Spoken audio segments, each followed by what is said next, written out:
Good evening, one and all. We welcome you all to the international webinar series on holistic health, well-being, and sustainable development 2025, commemorating Azadi Ka Amrit Mahotsav, nation celebrating 78 years of independence, and United Nations Sustainable Development Goals 2015 to 2030, and Viksit Bharat at 2047.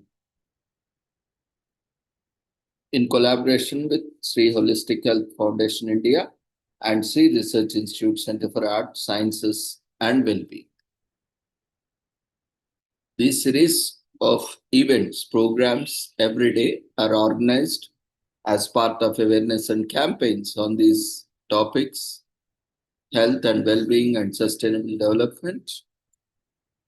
And all these programs are organized for the benefit of global citizens. So across the globe, anyone can utilize this opportunity for taking part in this international webinar series.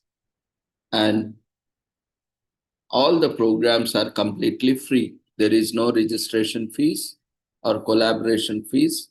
Any individual, any professional, any institution, organization can participate, present, and collaborate freely. And quality presentations will be published after the scrutiny and approval of editorial board. So to make it affordable, accessible to everyone, the organizers have taken the initiative as education should be free for everyone. There should be no barriers to access education, knowledge, which transforms into wisdom. That's why this platform, since inception, has been free for all kinds of academic activities like seminars, conferences, symposiums, workshops, webinars, and so on. Various events are organized on a daily basis every day from 6 p.m. onwards. Since years, we have been organizing various programs for the benefit, and across the world, from more than 150 countries, participants, presenters have been joining on and off and attending various programs on Zoom as well as YouTube. So we welcome you all once again, being part of this largest commemorations and celebrations of free daily series. And it is a unique platform where everyone is provided an opportunity and everyone gets an opportunity to participate, present, and collaborate following the discipline of the platform. So today, once again, we welcome you for insightful learning. And today, we are organizing national webinar on online safety and cybersecurity. As part of this, we'll be having insightful learnings. So we welcome you once again. And before we start our sessions, there are a few instructions. All the participants are requested to fill the registration form and also the feedback form, which will be raised at the end of the session in the form of polls. It is mandatory to mark your attendance to be eligible for the certificate, because the data required for the certificate preparation is from these registration and feedback forms. So to get your certificate, it is mandatory to fill the registration form and feedback form with all the details. Invalid, incorrect forms will not be considered for certification, because it will not generate certificates. Certificates are generated automatically. So attend full session, complete session, those who are not able to join Zoom, they can also attend on YouTube. Once you try to log in, if you are not able to log in, you will see a link to join on YouTube. And even the YouTube channel has been shared on the website and also in the registration form. You can open the YouTube channel link and there you can navigate to live, and there you can find the live session which is happening. So even after this webinar, you can access anytime on YouTube channel for your future reference. So with these instructions, once the webinar is ended, in a week's time, the certificates will be provided on the website through a Google Drive link. Those who are eligible. That means those who are registering, participating, and presenting, submitting their feedback, they will be issued certificates and you can download from the website in a week's time. So with these instructions, hope everything is clear. For the smooth conduct of the sessions, all the participants are requested to keep yourself muted and switch off your video so that everyone can actively engage in the session. And if you have any sort of queries, suggestions, observations, you can use chat box to send message to the host. So host will invite you. When invited, you can use the option to provide your oral feedback. So with these instructions, we welcome you once again, and let's begin our sessions with taking the blessings from Almighty.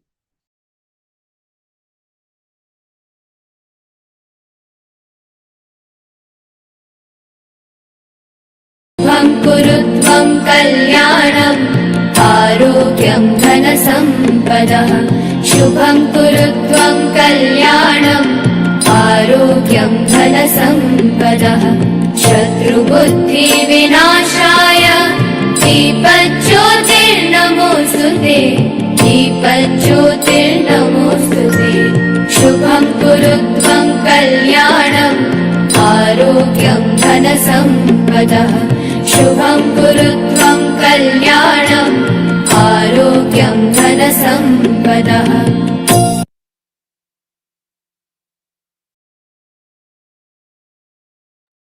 Now, with the blessings of Almighty, we shall continue our sessions. So we will invite Mr. Pradeep to take over for this session. And after Pradeep, if any time is left, we will be dealing with further extension of the lecture. So Pradeep is an animal welfare activist. He is working in animal welfare and he is proactive in animal activism, animal welfare, animal rights, and he is also recently ventured into financial advising and consultancy, and he is a technical graduate, and he is also promoting health and well-being, sustainable development through animal welfare. And with technical background, I think we invite him so that everyone can benefit from having a safe online zone where we all can carry out our activities, online activities on this occasion. So we now welcome Mr. Pradeep to take over for your session. Over to you. Thank you, Ravindra sir, for such a wonderful introduction. Hello, everyone. On behalf of Sri Holistic Health Foundation of India, we welcome you all to this national webinar on online safety and cyber security. So before starting the session, I would like to share a few words. Today, we are living in a society where everything is at our hand fingertips. If we want to search any information, we want to search for any knowledge, everything is available on our fingertips. But at the same time, uh, the crime or the crime or the online frauds are also increased. So today's session we will be dealing more about the uh, cyber safety. So how can we protect ourselves from cyber attacks? At the same time, how can we uh, as a citizen can also be a uh, responsible user while we are accessing the internet, and also at the same time while we are using the mobile phones, gadgets, and everything. Uh, Sir Ravindra sir, if you don't mind, can you share the PPT, sir? It's okay for you.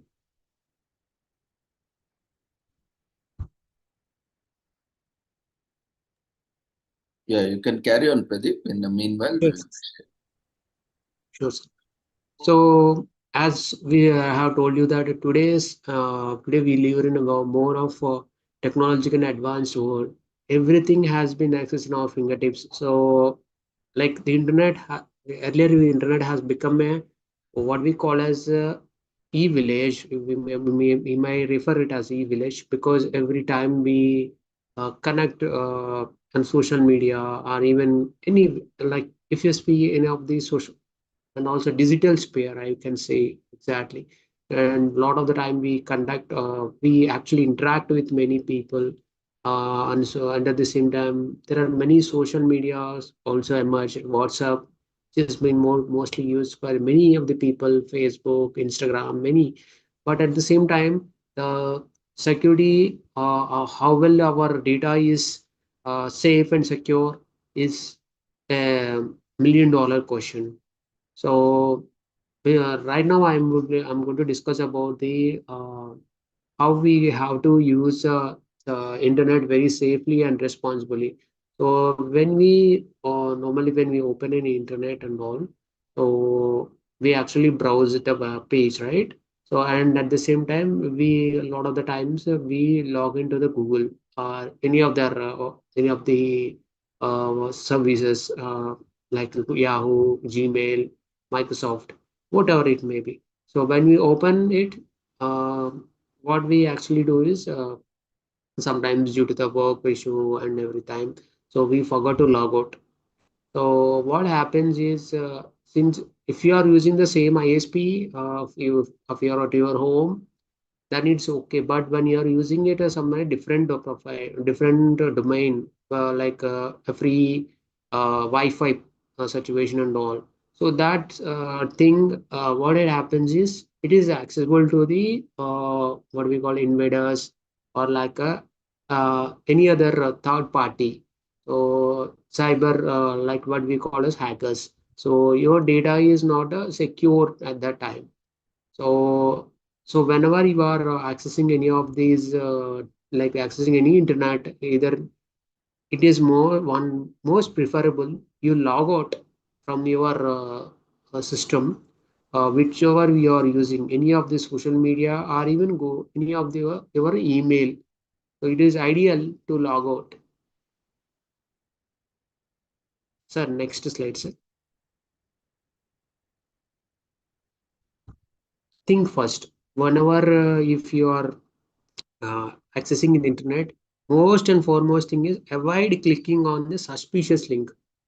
Internet is a hub. You will get a lot of information. At the same time, you will also get a lot of miscellaneous links, suspicious links, which can made you to land onto the uh, which can land onto the malicious software. For example, if you got any email from an some unauthorized user, say for example,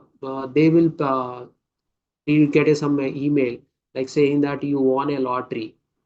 So you if you click on the link, what happens is there could be a where the data will immediately, whatever the data you're using, it can be easily accessible to the hackers also.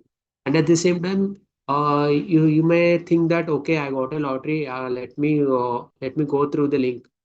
And it could be also via software which is malicious. Your system get crashed that time, even by accessing that links. And also downloading unknown files. So most of the time, if you see in any of the environment, there will be some extensions like .exe or .pk files. Some extensions links will be there. So you should be very careful, and we should be very mindful while downloading the unknown files, because these unknown files are even unknown files which could be a virus or something like some of the which are not safe they will also, maybe they will uh, erase all your data also. And also they will have a data theft too. So they will immediately access your all the data, and which in turn creates a huge problem for that. So how to avoid all these things? First thing is avoid clicking on the suspicious links or whatever it may be. You just run your in your check in your authenticity. There are a lot of softwares available which will definitely tell you exactly is this link is careful or not. Can we able to access the link or not? So they will run the security tests. So based on the security test, and they will show you, okay, this is a malicious software link, so I should not click on it. So it will definitely let you know about it. If you can have a simple Google tip, you can get all the information about the is it suspicious link, or is it not, many other things. And also at the same time downloading the file also. If you have any exe or the .exe is nothing but executable files. So these are actually having some of the virus, maybe some so, and at the same time .pk also. So these are all actually have virus which is introduced by the hackers, so to get your information accessible from there, from your system. Sir, next slide, sir. Ask first, as I told you, this is the screen. This is one snapshot of it before downloading the files and all. So this is a quick snapshot, like of when you are downloading the any files.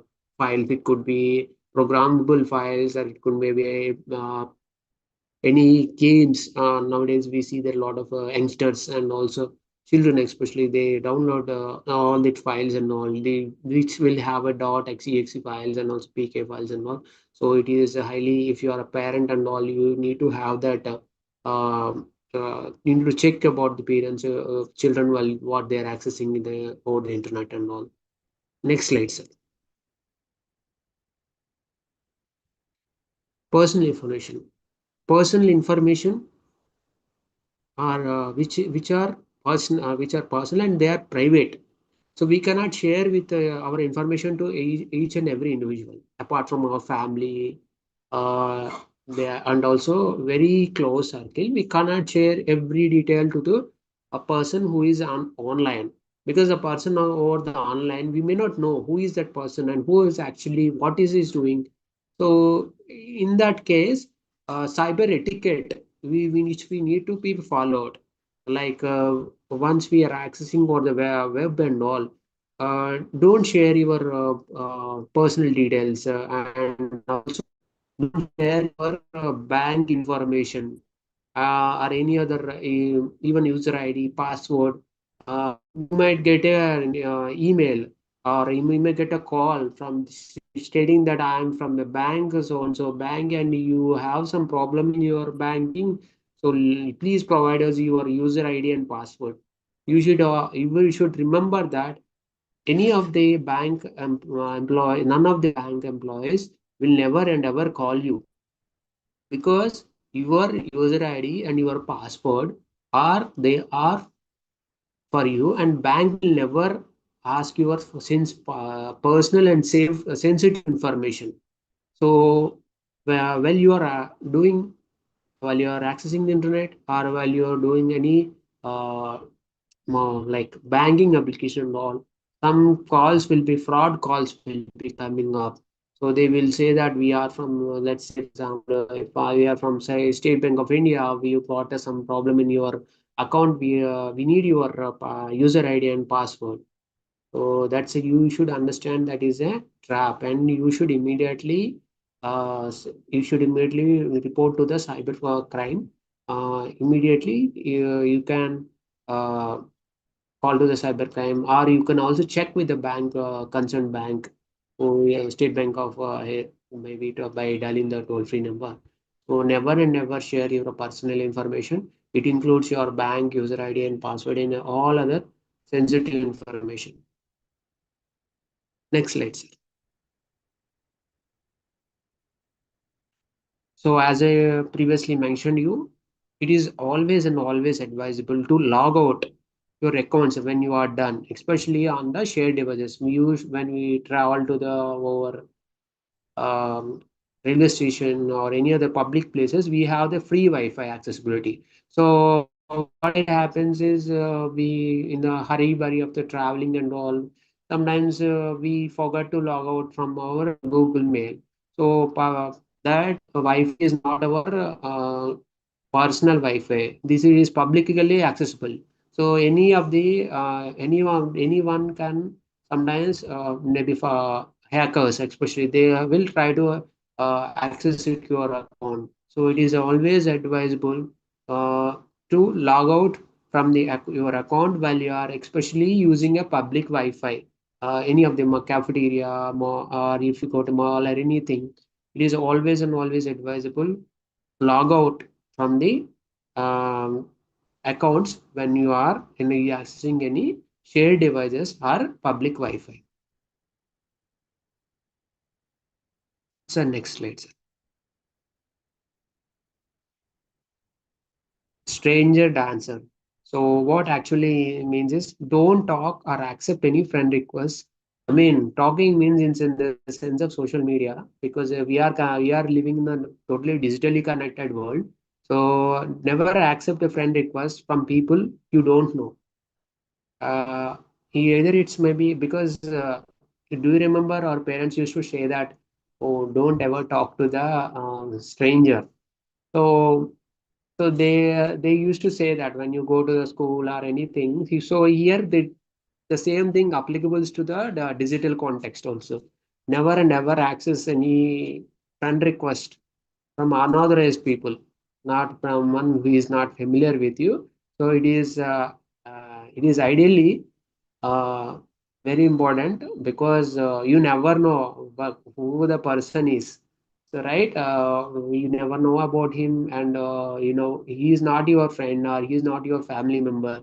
So we never know what actually, if you share any information like images or anything to with him, you never know what he will do with that information, data, and everything. So it is ideally uh, important to never accept the friend request from the people, especially when you are using the social media, Instagram, Facebook, or any other social media networks. Next slide, sir. Image sharing. Should only share the pictures. Image sharing means pictures or anything. We used to have this, like when we go to a trip, or when we go to any other some of the vacations, we used to share the pictures with. We post in social media. We post in Instagram.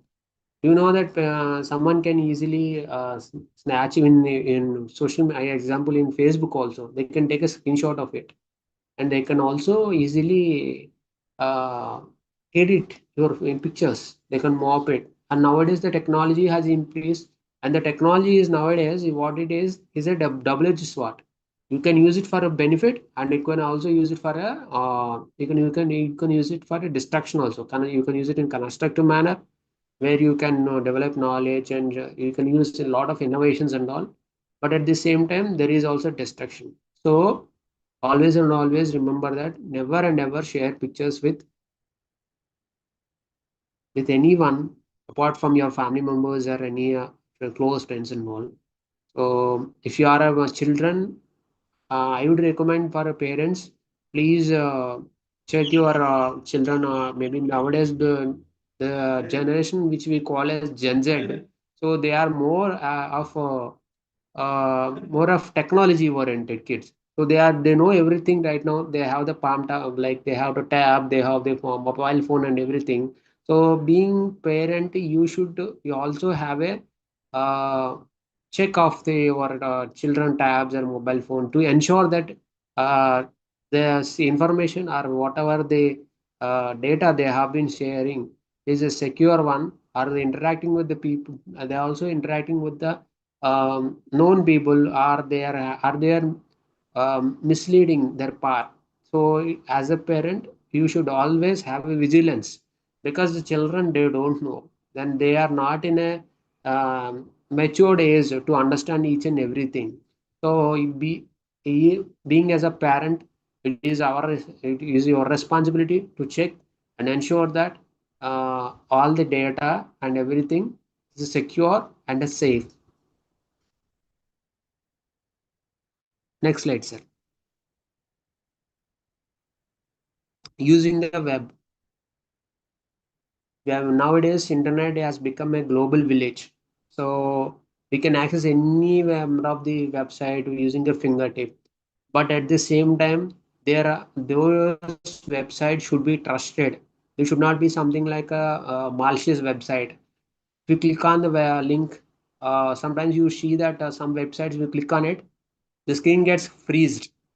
So you need to understand it. You need to understand that that website is not a safe one. You need to get out of it, and need to clear the cookies. And so every time you should also be you should run the security softwares. Nowadays there are many security softwares which are available, like Avesta and many other security softwares, which are capable of identifying the malicious software, and they will give a buzzers also. Is it a good software? I mean, is it a good the website is good to visit, or is it a trusted one, or is it an appropriate one? So they will let you know about it. And some of the things which I am sharing is, whenever we are clicking any website and all, you will get a lot of pop-ups. So what actually the pop-ups are, nothing but uh, these are something like a malicious software, and also they will also have a temp files also. So you should also be vigilant in observing such websites, and also always and always click on the websites which are trusted, like government websites .gov.in. So that is a public website, so you can access that website and you can go through it. And .com, .edu, so these are .edu is an educational website. So you can go through it and you can access the website, and they are fully protected, and they will have the secure socket layer protection too. Next slide, sir. Passwords. Creating a strong passwords are very important, and never share your password to anyone, because password and user ID are your personal things. So never ever share with anyone. And it is also ideal that every 6 months to 1 year, please change your password. uh, so you can create a strong password. For example, you can have six to seven characters, one alphanumeric character, and some special characters like hash or dot. So you can do it. You can, if you have a single Google service also, you can get information how to create a strong password, and how to be very protective and all. So you will provide all the information. And nowadays we got also a chat GPT, which will also provide the uh, short texted in a detailed form. So creating a strong password is very much important, because there will be a data theft from the hackers or someone who try to extract information from it. So in order to provide all that, never and ever share a password with anyone, and also create a strong password. So this will give you a protection to your data. Next slide. Privacy settings. Now, as I told you that today morely we are digitally connected. Our safety is also very important. So make sure if you are using any social media profile, Facebook or WhatsApp or Instagram, ensure that your profiles are set to a private system. So only your friends or family members can accessible to that. If you can change the settings and not, outsider cannot access your data because there are some security measures which will be there. So which will only show it to the only there will be also preferences also. So which will only show it to the particular family members or close friends only can set it. And also in the games also we have seen that online games nowadays have been increasing and all, so you cannot play with the other person who you don't know about him, who or she is. So it is all ideally advisable. So always check the settings. Maybe you are setting it the private or not, because public info, public settings, you will be all the information could be visible, and there might be a chance that they will hack your data and everything. So it is some sensitive data might be lost. So it is always and always advisable. Make sure that you set your settings to the privacy settings when you are accessing your social media profiles, and also while using the games. Next slide, sir. Reporting. If you do all the safety measures and security measures, so it is no, if something has happened, something is not is up to the mark or not, something you are suspecting something uncomfortable, so you can report to the national cybercrime, which is 1930.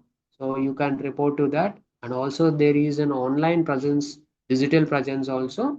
You can report to the national cybercrime.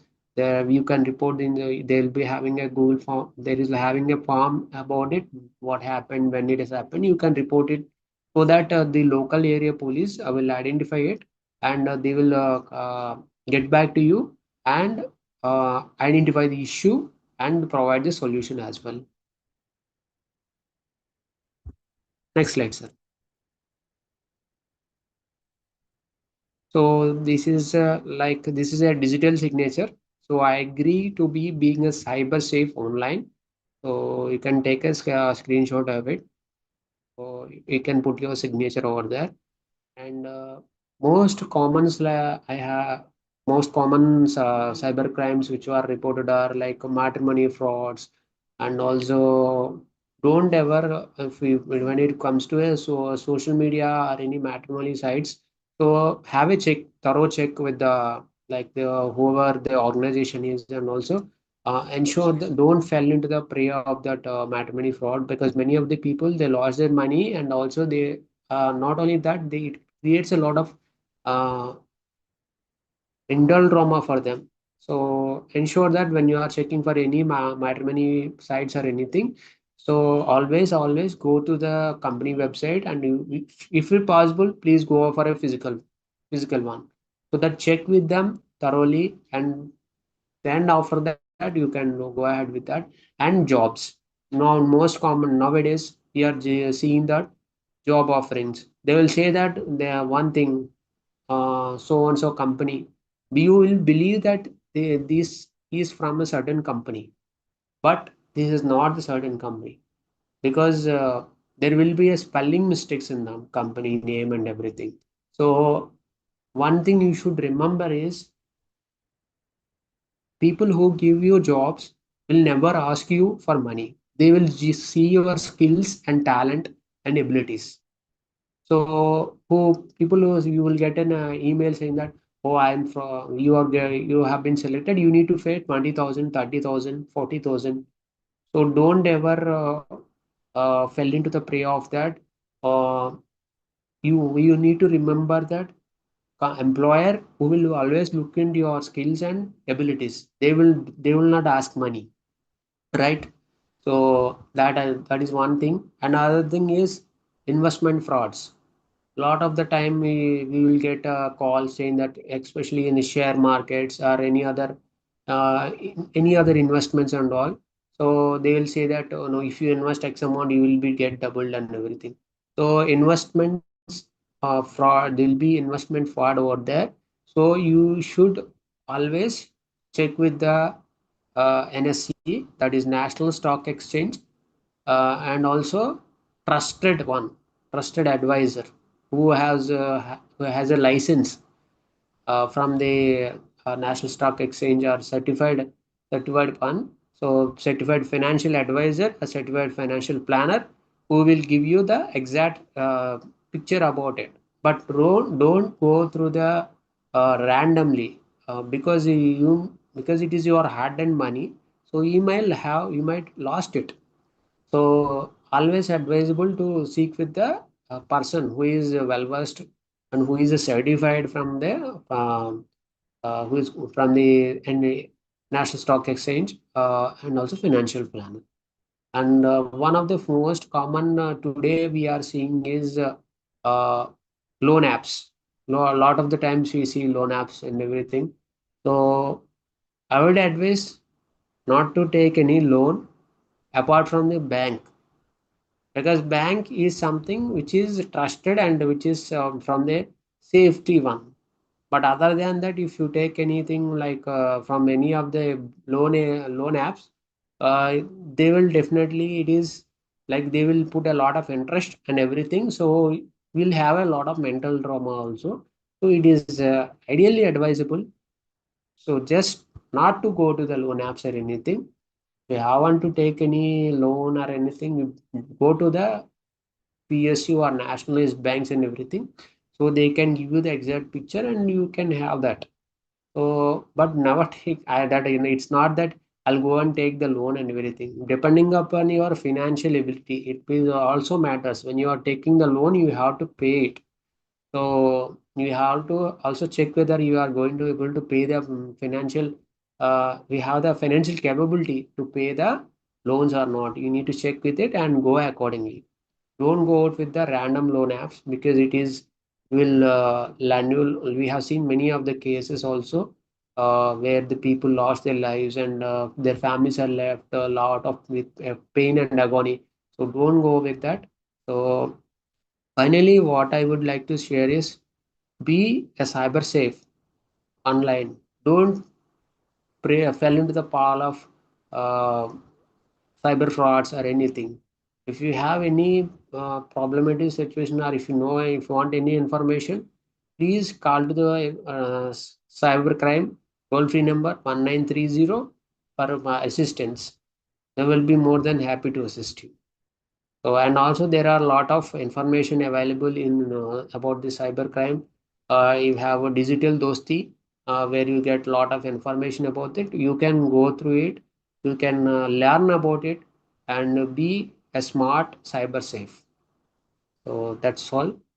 Thank you, Ravindra sir, for providing this wonderful opportunity. Over to you, sir.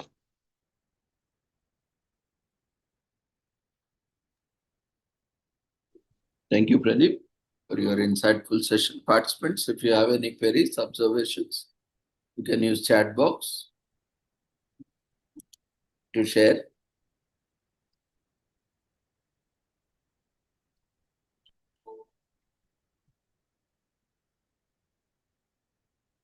Feel free to share in chat box.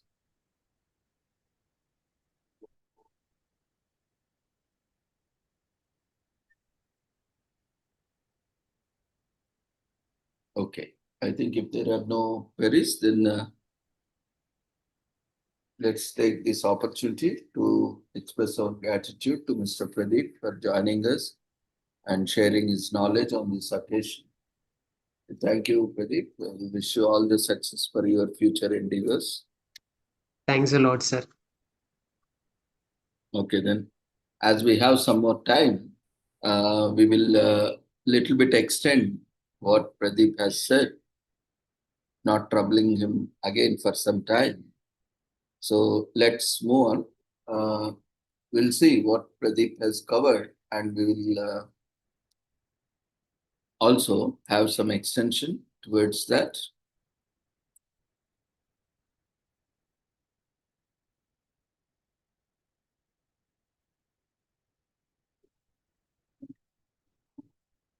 So those who are watching on YouTube can leave your name,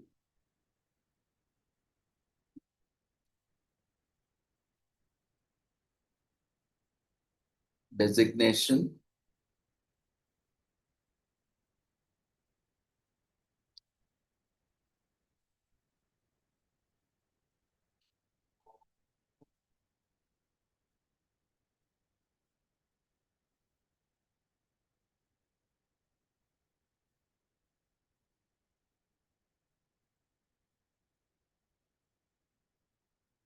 organization,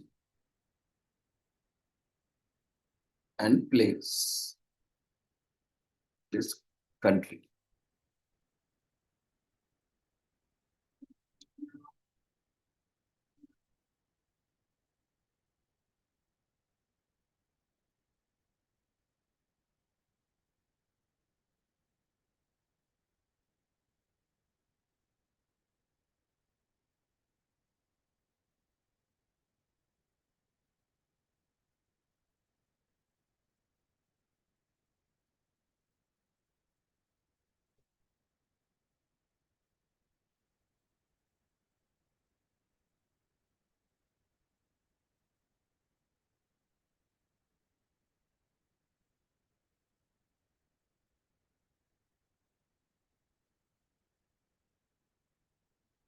We will take a minute break before we continue with next session. In the meanwhile, if you have any observations, you can just keep sharing.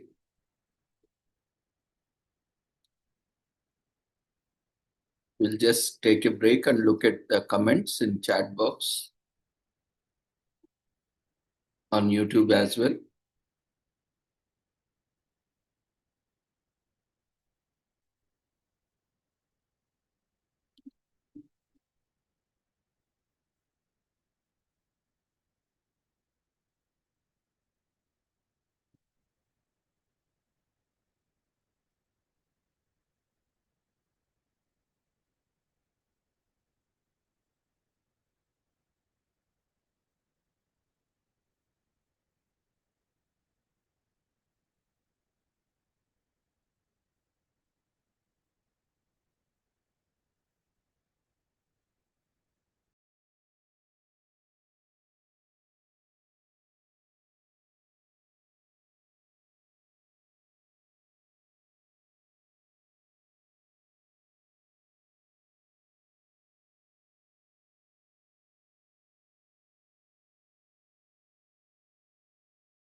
So welcome back.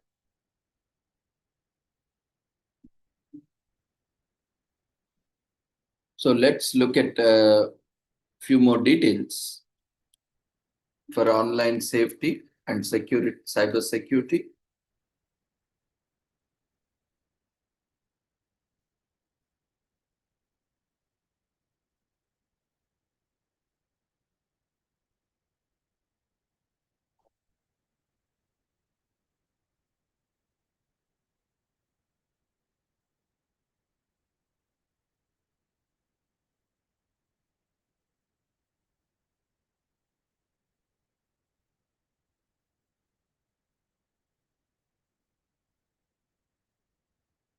So why we need to look at this online safety and cyber security?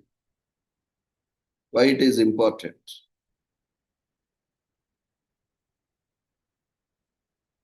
You can use chat box to respond. Just now Pradeep has given in detail.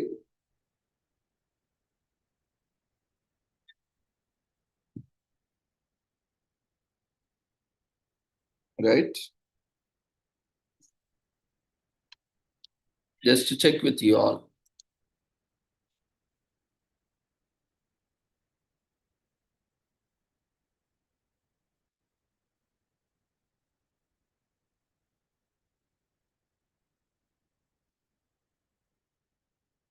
You can use chat box directly to send mail, so that send chat to host, so that we can know how much of you have,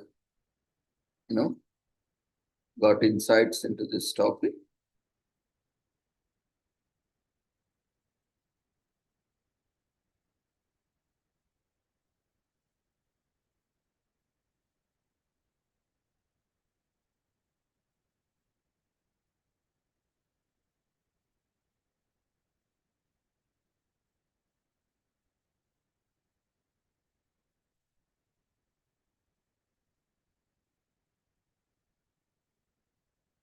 You can send message to host. Chat box is active. We can see we are getting your messages. You can just select host. If you are not able to send, we are receiving messages from all of you. Don't worry. Others can't see your messages. Whatever you are typing, we are able to receive. Don't worry about others. You are not able to see others' messages, right? Okay.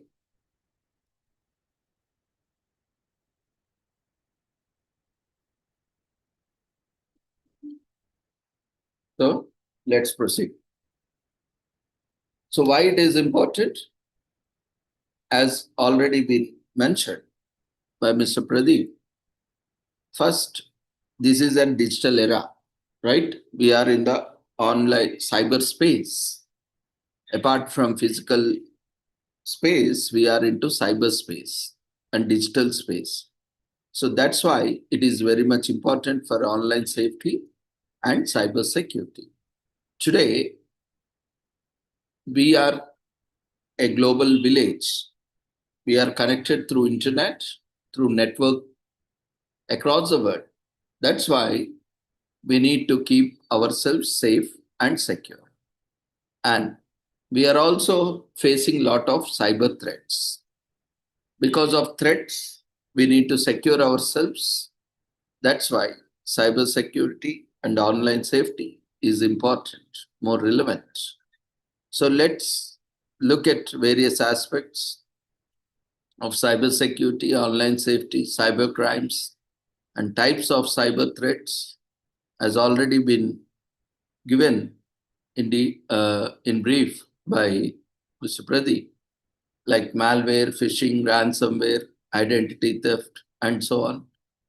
And we will also look at some common cyber crimes, as already mentioned, about UPI frauds, SWIM swap, OTP frauds, job scams, matrimonial scams, etc. And we'll also look at cybersecurity principles like CIA triad, confidentiality, integrity, availability, and so on. And we'll also look at various aspects of cyber safety, like safe internet practices, like already mentioned by Pradeep, maintaining strong passwords and browsing settings, safety, and email security, and phishing awareness, and also social media safety like Facebook, Instagram, WhatsApp, Twitter, Telegram, and so on. And also coming to financial transactions, online banking and UPI safety like UPI apps like Paytm, PhonePe, Google Pay, BMAP, UPI app, and so on. And while shopping, especially because now festival is coming up, so we have a lot of offers everywhere. And in India, with the GST taxation has come down and it has relieved. So taxes has reduced and festival offers, we see lot of offers everywhere. And this is the time not only for the e-commerce sites to come up with various offers, but also the scammers who try to utilize this opportunity to exploit this opportunity. So they will be also in a full swing to hack your accounts, to hack your financial bank accounts, social media accounts, emails, websites, and so on. So you have to be very careful, especially because there is a huge demand that is going to be created now with the, as India also has, not only in India, across the world, because of US taxation, we see there is a huge crisis all over the world.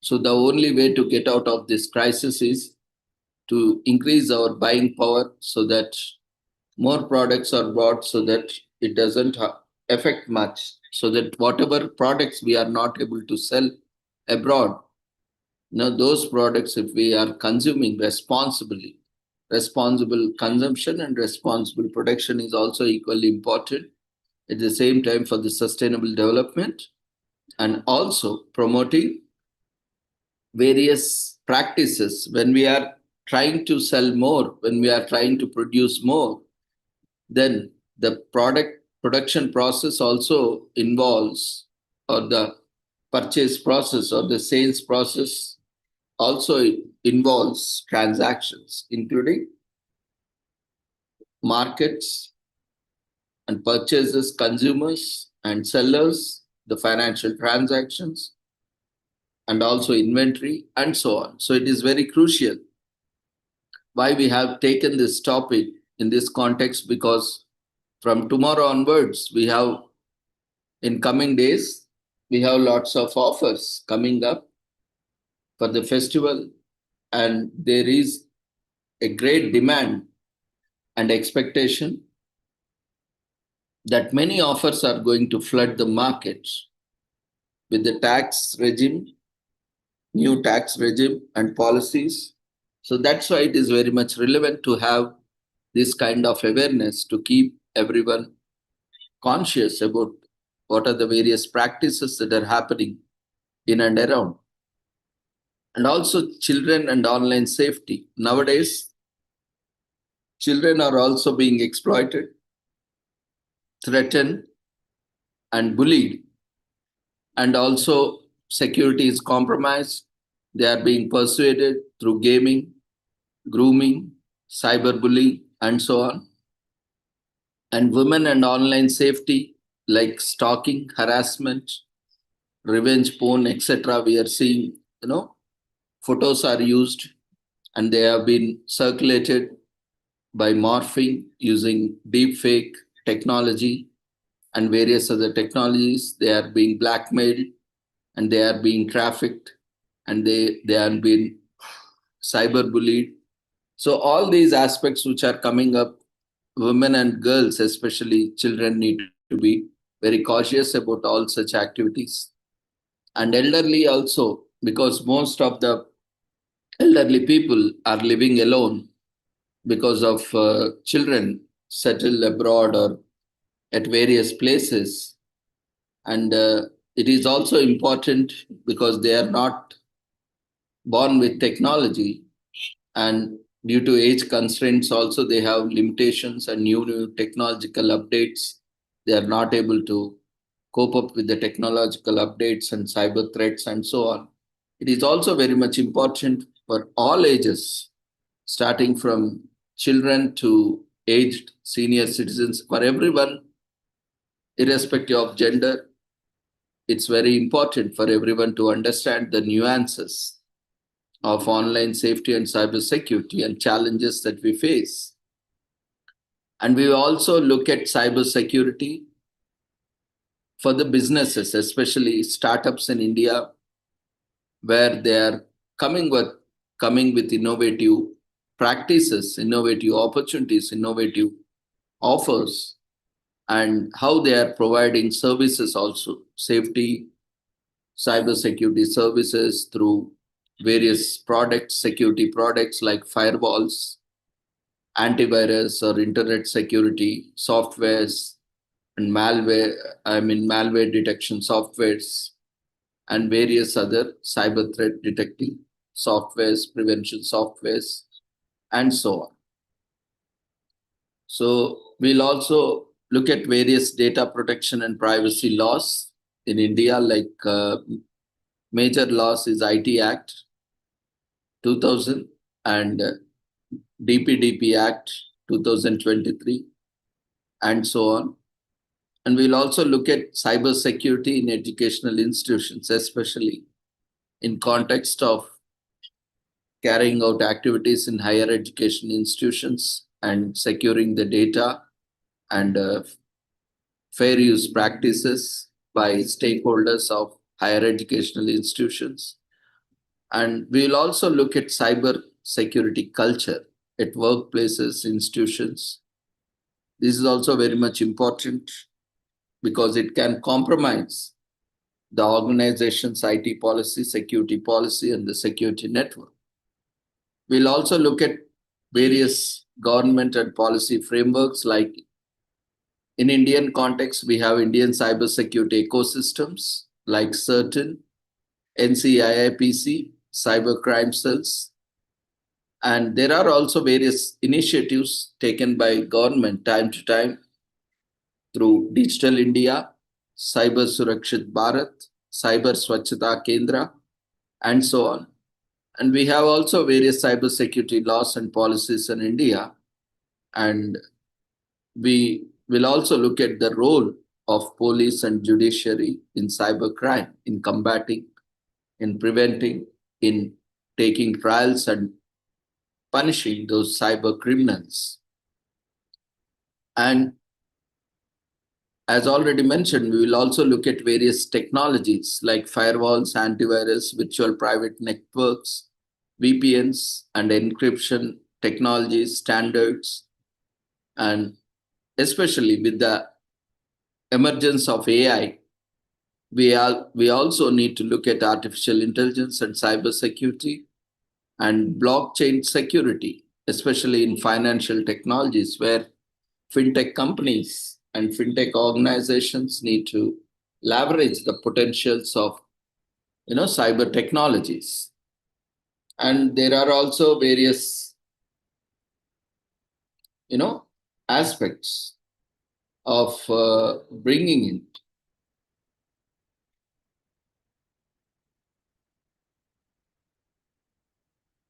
cyber forensics and investigation. When some cyber fraud happens, cyber crime happens online, now there should be a proper mechanisms, proper protocols to investigate. So there are various technologies related to and policies and acts related to cyber forensics and investigation. We'll also look at various helplines and support in India, as already Pradeep has mentioned few. We have national helplines like Cybercrime Helpline 1930, accessible from across India, and National Cybercrime Patrol, and Women Safety Helplines 181 and 1091, and Child Safety Helplines 1098, which is also known as Childline, and banking fraud helplines of various banks, and RBI Ombudsman, which is a nodal agency for all the banks. And we also have cyber awareness campaigns from various institutions like Cyber Dost by Ministry of Home Affairs and MyGov portal, and so on. Various initiatives are there, time and again. And we'll also look at the future potential challenges of cybersecurity, how the emerging trends like quantum computing, zero trust, cloud security, these are going to be the emerging trends in cybersecurity. And we'll also look at opportunities. See, every challenge, every feature, every technology comes with its own benefits and challenges. So it also brings employment, entrepreneurship opportunities. So you have to learn new technologies and adapt it quickly and get into employment or empowerment. So that's why there are a lot of cybersecurity carriers, especially in ethical hacking and cybersecurity, online security, and in networking services. So you can get employment, self-employed, or take up jobs, or you can start your startups. So we'll also look at various opportunities, carriers in India and abroad. And we'll also look at cyber resilient societies, how to build a cyber resilient society where cyber crimes can be prevented, even if cyber crimes happen, because it is not possible to prevent 100%. But immediate reporting, whenever a cyber fraud is committed, recognizing, reporting immediately can prevent the loss or damage that can be caused by such a cyber crime. To further prevent, and we'll also look at few case studies. As already Pradeep has mentioned few, and we'll also look in detail. And we'll also look at international cybersecurity incidents and what lessons we can learn from them, especially for a country, multilingual country, multicultural country like India, where different practices also may come in the way of implementing or challenges. So let's start our journey in short with highlights. In the 21st century, with the rapid digitalization, from banking to shopping, from education to healthcare, entertainment to governance, almost every activity is now carried out online. Even education, examination, evaluation, results, everything is happening online to some extent. So that's why in this digital world, safety is very important, commonly known as online safety or cybersecurity, has become crucial. Physical crimes are there anywhere where one has visible cues, but cyber crimes are invisible. They have no borders. They are borderless and often anonymous. It's very difficult to identify recognizing them, and they can be spread from across any country which we do not have jurisdiction. So in India, with over 900 million internet users, as per 2025 estimates, accessing digital platforms daily, every day, every minute, and the growth of UPI interface transactions like Unified Payments Interface, we have seen Google Pay, Phone Pay, Paytm, and so on, online education, telemedicine, digital governance initiatives under Digital India has expanded the online ecosystem. So everything, application, processing, payments, and downloading certificates, everything has become online. Now it is also has increased vulnerabilities like phishing attacks, OTP frauds, malware, fake news, identifying theft, cyberbullying, data breaches, data compromising. And all these, it's not just a matter of technology, but it is also protecting individuals, families, communities, business as it affects national security. So it is not just an individual thing that can be to be considered, but it's a national security issue as such. So globally, cybercrime damages are projected to reach US dollars 10.5 trillion annually by 2035, as per the Cybersecurity Ventures report. So India is the world's second largest internet market. You can imagine. And it is a prime target because the more the people are there, it is very easy to get people into trap. And according to certain Computer Emergency Response Team, India, cybercrime cases have grown exponential in the last decade from 44,679 cases in 2014 to over 1.6 million incidents reported in 2024. We can see the huge increase and how it is manifolding. And these are only reported incidents.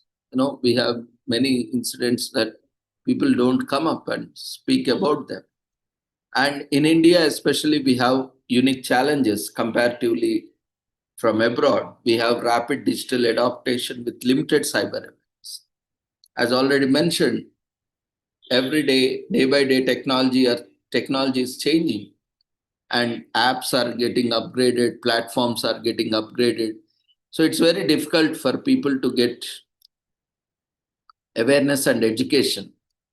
Though we are creating awareness, but that is very minimal, very, very minimal, that is not adequate. So it is our responsibility as NGOs, as our educators, to conduct more such awareness. So as part of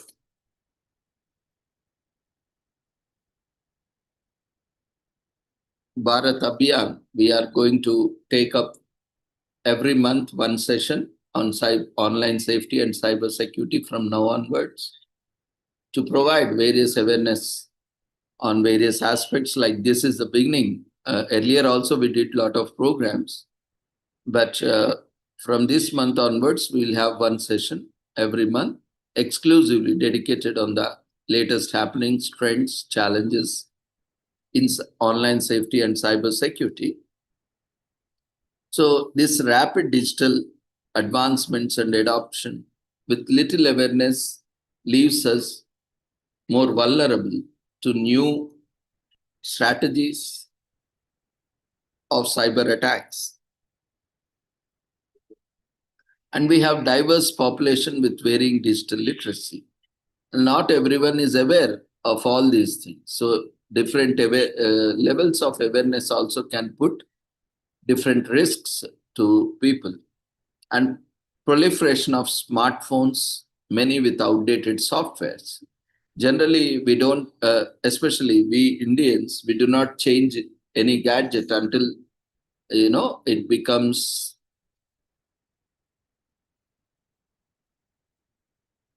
it is no longer usable, right? Unless and until we use the same mobile. So what happens? Outdated softwares, outdated firmwares. Generally, because of rapid advancements, what happens? Even if we update due to hardware limitations, we do not get latest versions of the software, hardware, and firmware. So the security patches are also limited. And even mobile companies or manufacturers, they want to sell new models. So they restrict deliberately so that people start buying new models and they also updated. So that is also one reason. So outdated softwares can be a big concern because people can exploit those who are not aware of that. Because new challenges, new backholes will be coming up over a period of time, and security companies and manufacturing companies, software companies keep fixing them. And in the part of fixing also, there might be new challenges. That's why we need to keep software always updated. And apart from that, we have cyber security policy also. And especially there are certain scams targeting rural population, like the ones like job offers, fake job offers, lotteries, easy money. People, they offer a ransom of money, and you have won a lottery, as already Pradeep has mentioned. So, it's easy for rural people to believe, because lottery itself is widely a kind of luck that is being seen. And they will say you have won a ransom, and for that we need to verify your bank account, or we need to, trust you that, so you need to send some amount to us, and then we'll send back the whole amount to you. Or say that somewhere your relative has settled somewhere abroad and he has died, or she has died, and she has a lot of property left out here, and we found by our investigation that you are the legal heir of that.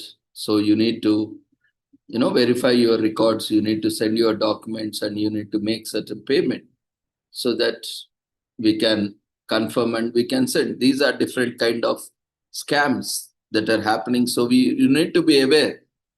No, generally what people do is, think in a different way. Like, okay, say investing, they might ask for a small amount, right? So people think, okay, whatever that is a small amount anyway, let's give it a try. Let's send them. If we lose it, it is a small amount. But what if we get it? It'll become crorepati, lakpati, and all. So this kind of mindset, especially, it can make them more vulnerable, because in the process they will not only make payments and lose money, they will also unknowingly give access to their bank accounts. So in this way, they will hack their bank accounts, or sweep up all the funds, or make illegal transactions, unethical transactions from their bank accounts, or make payments to terrorist organizations, or to they can misuse in any way as per their will and wish. So that's why we have to be very conscious, and especially in rural areas, and even in urban areas also, no one comes up easily to share that I have been fooled, or I have been ridiculed, I have been bullied. Then people will start saying, there is a stigma all around. See this fool, how he or she has believed blindly, and she lost money online with a fraud. So, people also might have an opinion that he or she can be easily bullied or can be fooled. So there are a lot of aspects why people don't come up, because they might think, their social prestige or status, or their professional status can get affected. So they don't generally report such frauds. So these are very crucial, especially because only once they are reported, then investigation can be carried out, and people also will come to know that these kinds of frauds are happening. And it is happening with everyone, not just the rural population or urban population. Even with highly educated, even with security software professionals also, it is happening. Because the greed at that impulsive moment, and even the offers also, they say 90% offer, 95% offer, buy one, get five, get three, get four offers. All these kind of offers are very lucrative. So once you click it, the mechanism behind it will grant access to the device, grant access to your credentials, that will compromise the safety. So you have to be very sure, you have to verify, with fact checkers. You need to check different aspects of the message, like font size, any spelling mistakes, and how is the language, how is the structure, and what kind of links they are sharing. And you always have to think why they are sharing with us. No one wants to give anything free unless and until there is some noble cause or intent. Even Google is not giving free for us, all of us, because they are having access. All our data is with Google and they are making millions and billions of money with it, right? Otherwise, how they were getting money? They are not selling anything, right? They did not sell anything. They are just offering free email. Initially started with that. And today, Google is one of the top companies, one of the top richest people in the world. How they have become richest? Have you ever wondered? A company which does not sell anything, how it has become the richest in the world, one of the richest in the world? Because it is our data with them. They know our interests, they know everything in and out. They know our transactions. They say we don't see, but all the details are monitored. There are algorithms that keep running. Can you see? Have you ever observed? You type something in WhatsApp. Can you see the ads? In your mail, can you see the ads? You just type send an email and immediately you will get ads related to that. You send something, automatically your device, you search for something, say type tourist places, and you see the next moment, you will see a lot of ads related to tourism. You search for loans, you will see a lot of ads related to loans. How this is happening? Because every transaction you make, every chat message you send, every email you send, that is read by the system. And based on that, the data collected, your contacts are there, your photos are there, your files are there, everything is stored with them. And that's how they sell data. They say they don't sell, but how they make money? It's $1 trillion question, right? And everyone knows, but no one is bothered about what they will do taking our data. You know how many crimes are committed? People are blackmailed, people are trapped with the data. They will say, now you are doing business and all the transactions are there. Suddenly your email gets blocked, your website gets blocked, you don't have access. Now, what you will do? You will start losing your customers. So many times it happens, ransom attacks. Many times across the world we have seen accounts to unlock their accounts. Even governments also paid ransom to these hackers. Governments, imagine governments only paid, and imagine what businesses or individuals have done. So much of money is lost. And this is as per the official reports.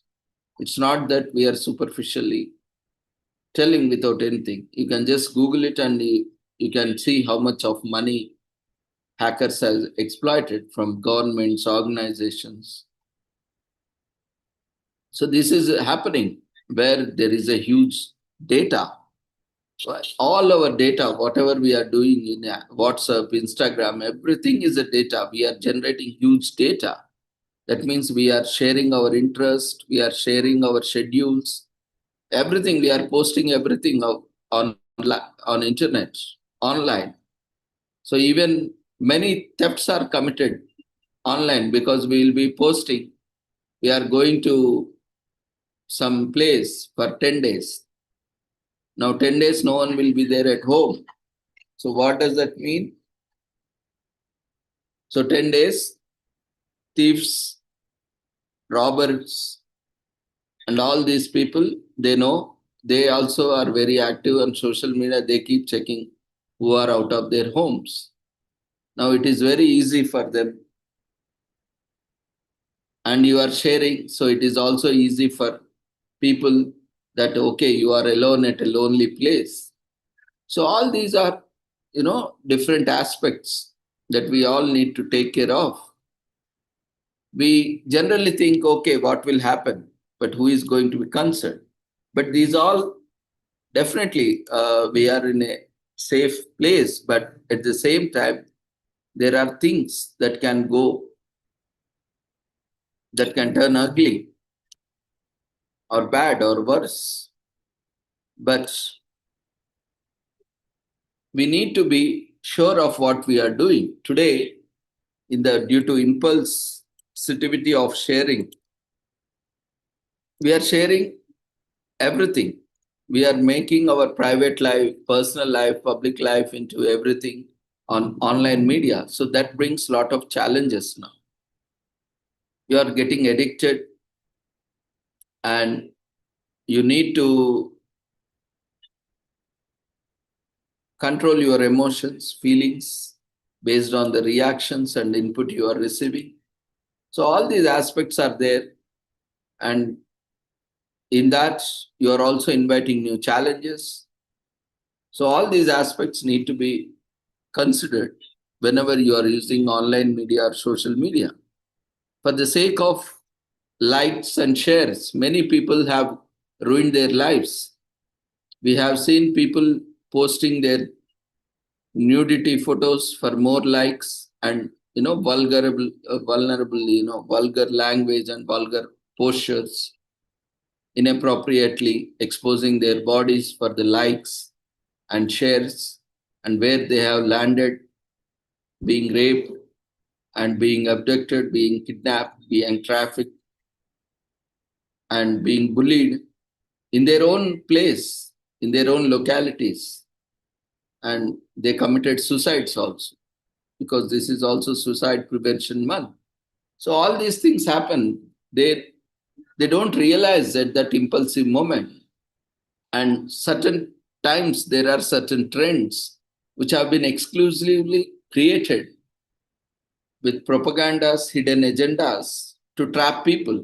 And you should not blindly follow the trends. You should think, whenever you are following a trend of doing these, reels or shorts or posting pictures, videos, you have to be very careful.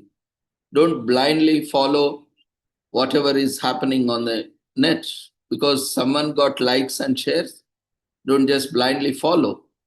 And we have seen many people ruin their lives, careers, and some people also got admitted into mental hospitals and medical institutions. Some lost their lives, jobs, all this. So we have to be very careful.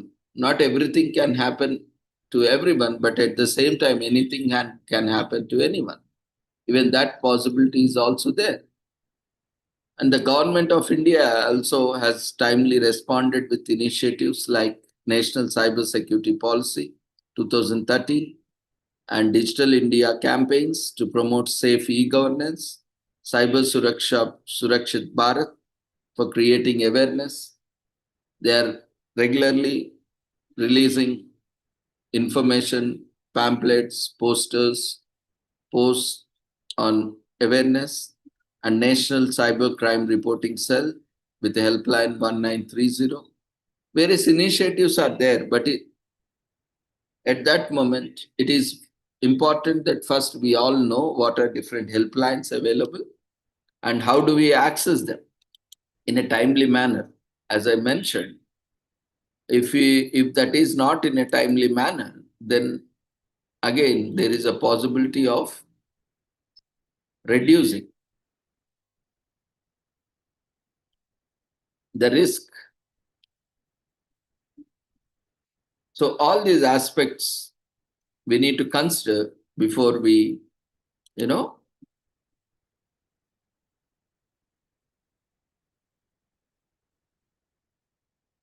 considering all these aspects. So we need to be conscious while making online presence. Creating online presence and our expectations, many people are having mental health issues, physical health issues, social health issues, financial health issues. These all needs to be also considered because it is going to affect them. And rising cyber threats, we have seen UPI frauds in 2023.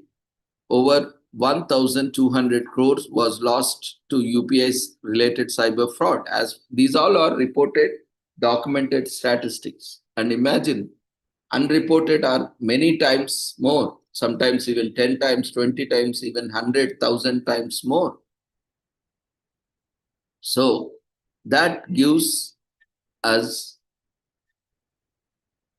an alert that we have to be very alert, conscious about such things happening. And when we look at phishing, so fake links sent through SMS, WhatsApp target users to steal credentials. Don't blindly click on any link.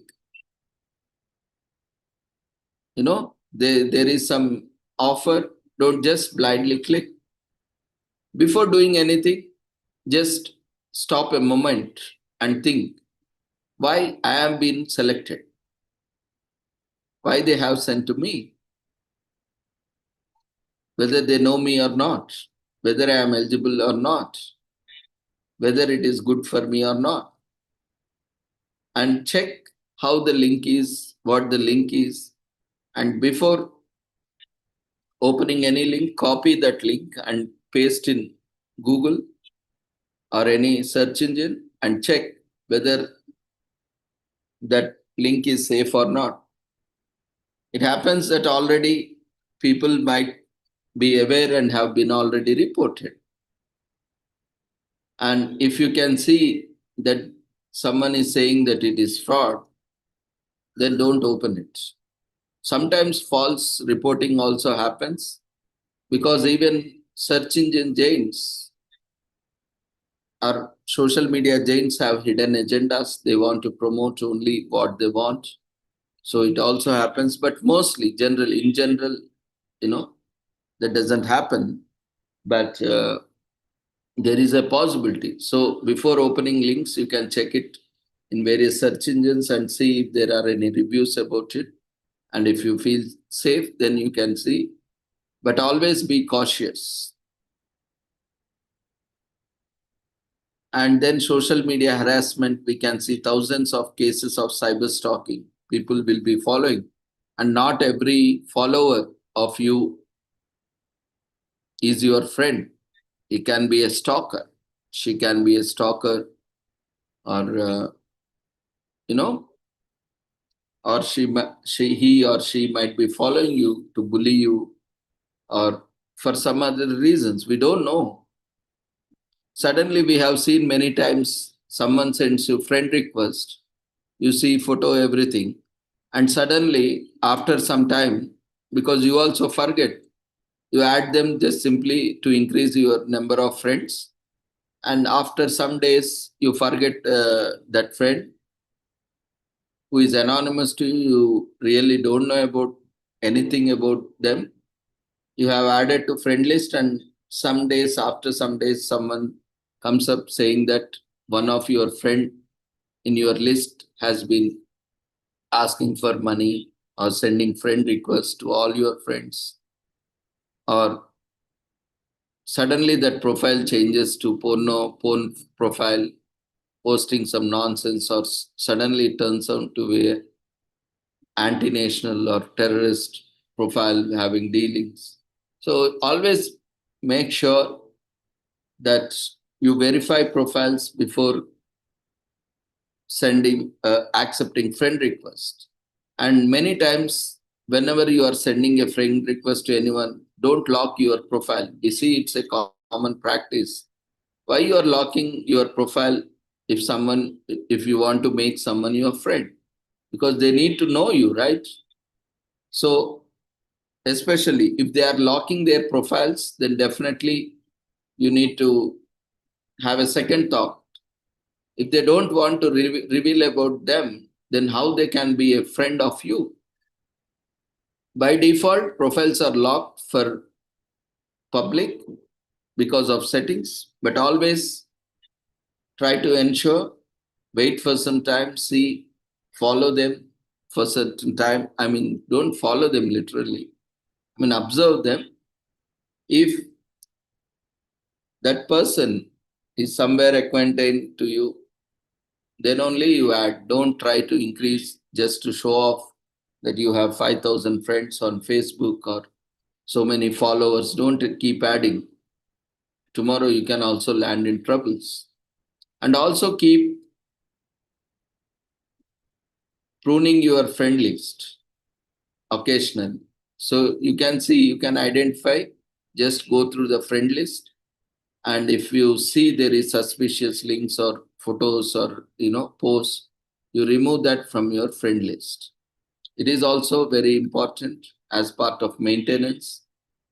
If there is any kind of bullying, you report them, block them, which is essential for everyone to be safe. Sometimes illegal reporting also happens, false reporting also. People wantedly report profile because they don't like them, or if they talk someone. Now it is happening due to political and competition towards to make them removed or to get their profiles removed. People wantedly report. So as social media websites receive more reports, then what they will do, they will just suspend that account or remove that account. So that competition is lost.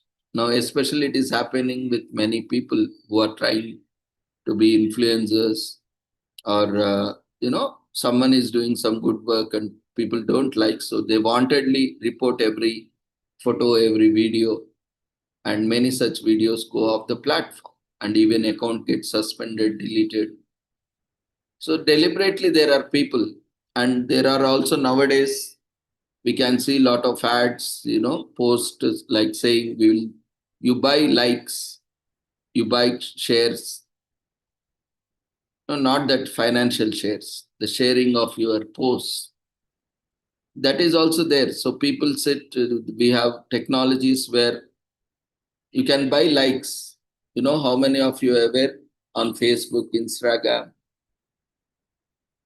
You can buy, and overnight you can become a celebrity on online media. So such things are happening because of the demand, huge craze, and that suddenly those can disappear because people are using fake accounts, technology, and systems to generate likes and shares. So, so we have to be very conscious that these can be a virtual world where we can be manipulated easily. So be cautious what you are posting. Even government organizations, even people are looking at your posts, what kind of posts. They can be biased, and not everyone likes everything, right? We cannot please everyone, and no one can please everyone in this world. So we can invite friends, and we can also invite enemies. So few people deliberately can do harm or good based on our posts and so on. So all these risks are associated. So whatever you do it consciously on platforms. Whatever you are sharing, again, tomorrow we cannot, there is nothing that after something has happened, regret. We see many people, they regret after something has happened. So we have to be conscious, take informed decisions, what we are doing, how we are doing, and responding to reactions is also very important. Especially how do we respond? Always we react, but we have to be very careful. We need to respond properly. Don't respond everything. Most of the things we do, responding to them, and that leads to heated argument. So if you think that definitely there is something fishy in that, don't respond. Always silence is better than answer. Words at times that can prevent a lot of conflicts and So better if you think sometimes no response is also a response. That means we need to work on the response, on reactions. So don't respond to everything. Take it light, leave it. And only if it starts beyond limits, you can respond to them in a kind manner and then report to the authorities. No one has right to be back of you. Even if they like you or doesn't like you, that doesn't matter. But if everyone has the freedom of speech and opinion, everyone can exercise it, and everyone has the responsibility not to hurt other people's sentiments, feelings, and emotions. It doesn't mean that you can do whatever you want, whatever you can say to anyone. No. Freedom of speech and expression is to convey your opinion in a rightful manner, but not to hurt. Then other person can also equally hurt you. It is his or her freedom of speech. But that doesn't mean that you have freedom to use bad words, vulgar words, or using words that can harm people. That is against the law. That is a crime. So don't do such things. That is not freedom of speech and expression. Many times people misunderstand and don't take it granted that, because you are not being caught or because you are not being asked, you are encouraged to do so. No, never. You are violating, and one day till you get caught, you may be feeling fine, but once you get caught, that's all. That's the end of your chapter. So always be conscious what you are doing. People are observing. World is observing you. Your posts, everything, whatever you are putting, whatever you are doing, online activity. So be cautious. And fake news and disinformation, we see people are driven by their hidden agendas. People are being divided by religion, caste, creed, community, political affiliation, and so on. So everyone wants to convey, everyone wants to tell that they are the best. Their organization is best, their religion is best, or their association is the best. So always that kind of competition is always there, and for sometimes they go beyond their consciousness and they start promoting propaganda against others that this is bad, this is bad, this is bad, that is bad, these are bad. So don't fall into that propaganda unless and until you verify yourself personally. So don't get into that and and be aware of fake news, disinformation, misinformation across the platforms, because these kind of information spreads rapidly across platforms like WhatsApp universities, so-called WhatsApp, impacting society at large. Because in very short time, people are reacting, and it can create a law and order issue also. So clearly, what we can see, there are a lot of cyber threats that are there, and it is very much necessary for all of us to understand this. So what is cybersecurity? It is the practice of protecting systems, networks, and data from digital attacks, theft, or damage. What is online safety? So there can be different definitions. We can define in general. We are defining them. So online safety is the personal awareness and practices individuals adopt to protect themselves from cyber threats. What is cybercrime? Any criminal activity carried out using computers, laptops, tablets, networks, or digital devices and gadgets. As we have already seen, we will briefly look at types of cyber threats. Now, we have already discussed them. To summarize, cyber threats come in various forms, each targeting specific vulnerabilities or populations. Like malwares, they are malicious software such as virus, worms, trojans, spyware, ransomware, and so on. And we have seen phishing. It's not phishing, F-I-S-H-I-N, it is phishing, P-H-I-S-H-I-N. So that means fake emails, like we fish, from the water, like that the entire population, they keep fishing. So fake emails, messages, or website designed to steal sensitive information. Always check websites. Often financial websites, everything will be same, but there will be differences, small differences. Only if you observe carefully, you will notice. So always make sure you are identifying the genuine websites. You always take from the genuine sources. When many people I have observed, because whenever they keep, even especially in education also, I keep telling, go to official website and see. They will search in Google and whatever comes first, they will go to that website and say, I am checking in official website. Not everything that comes first is the official website. Because search engines, they promote, if you pay them, they will put your website in the first place. So those are called sponsored links. So don't think that when you Google it, whatever comes first or in the first page is the official website. Now, those who are being promoted or those who have updated content, those who have paid, generally they will be shown first.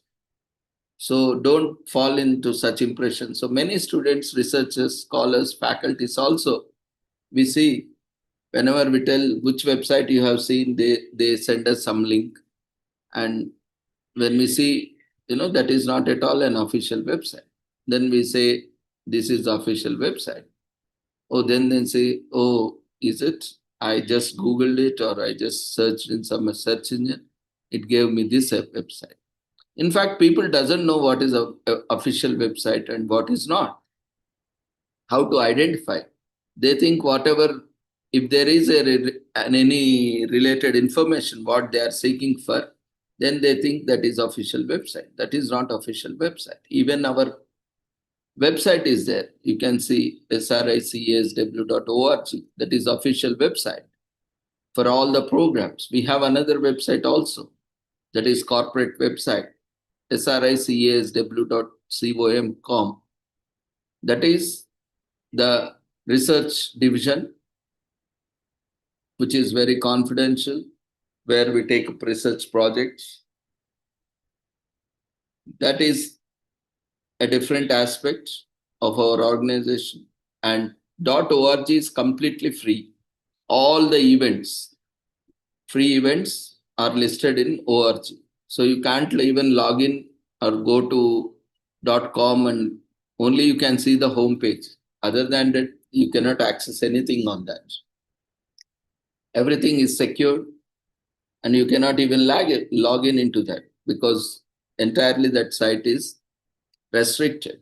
But .org, these two are official websites of our platform. All the information you need is in .org, sricasw.org. But if you Google it, you can get a lot of other websites also.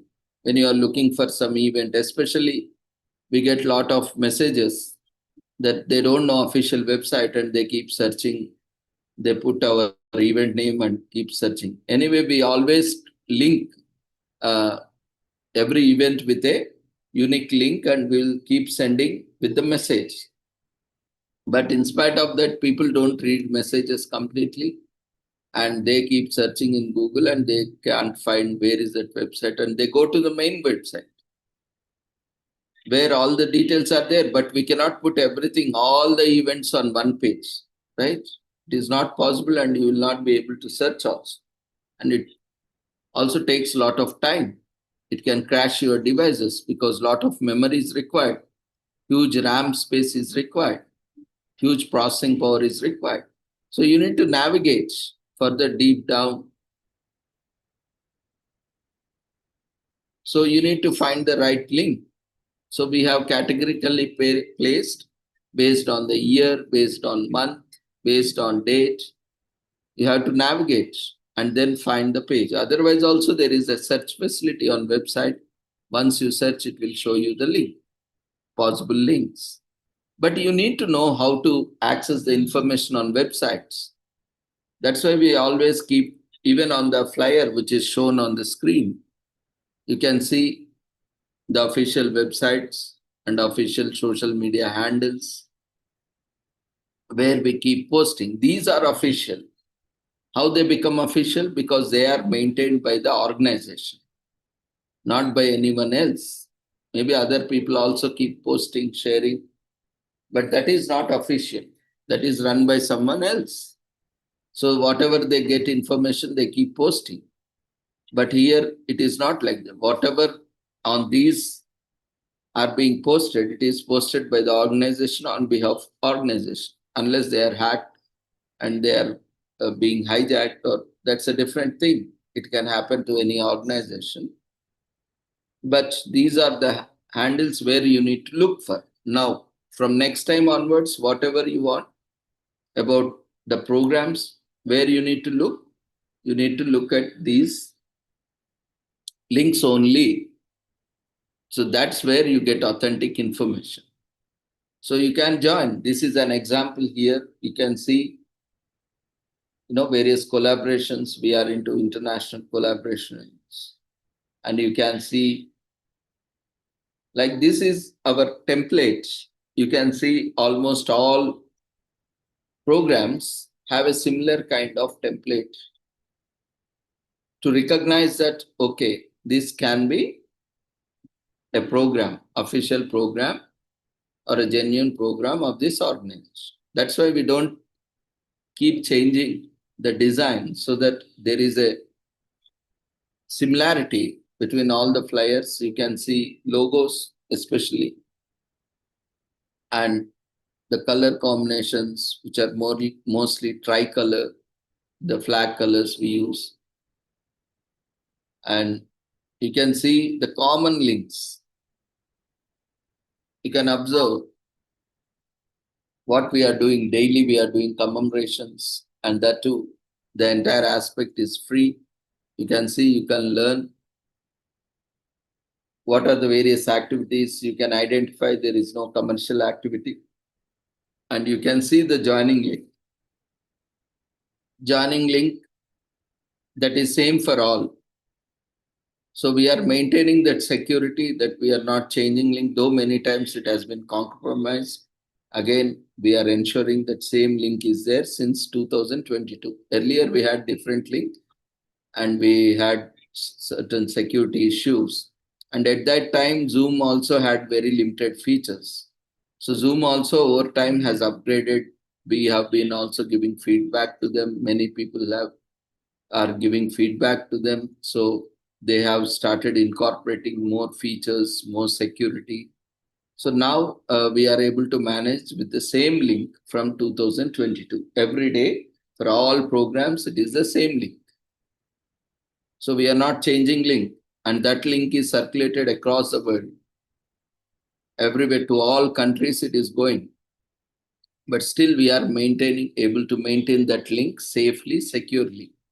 And we are conducting programs every day. That's why we take a lot of precautions, even on the platform also, because we know since years we are organizing programs, and we have seen different challenges, different threats, and different vulnerabilities, and different kind of things that people do on this platform, on Zoom platform as such.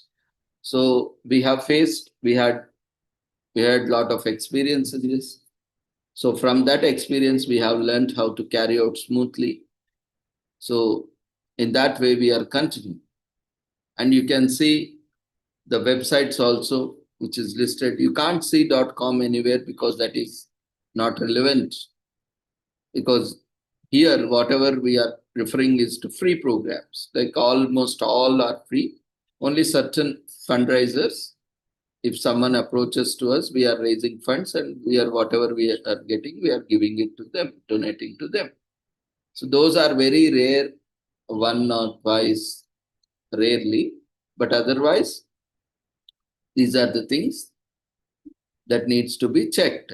So why we are discussing all these things are what is official? Official is what is listed on company's original website and what is company or organization or institutions officially what they are maintaining and what they are giving.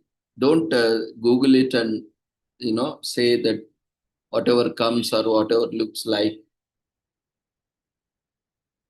is a genuine website or a official website. So these are the official links of our platform. We can see, for example, I'm telling you, the website you can see .org is a non-profit website where all programs are free. Every day there is a program from 6 o'clock onwards. There might be a little bit delayed there due to technical issues, or otherwise generally every day we can have. You can visit our YouTube channels to see everyday session live or recorded will be there.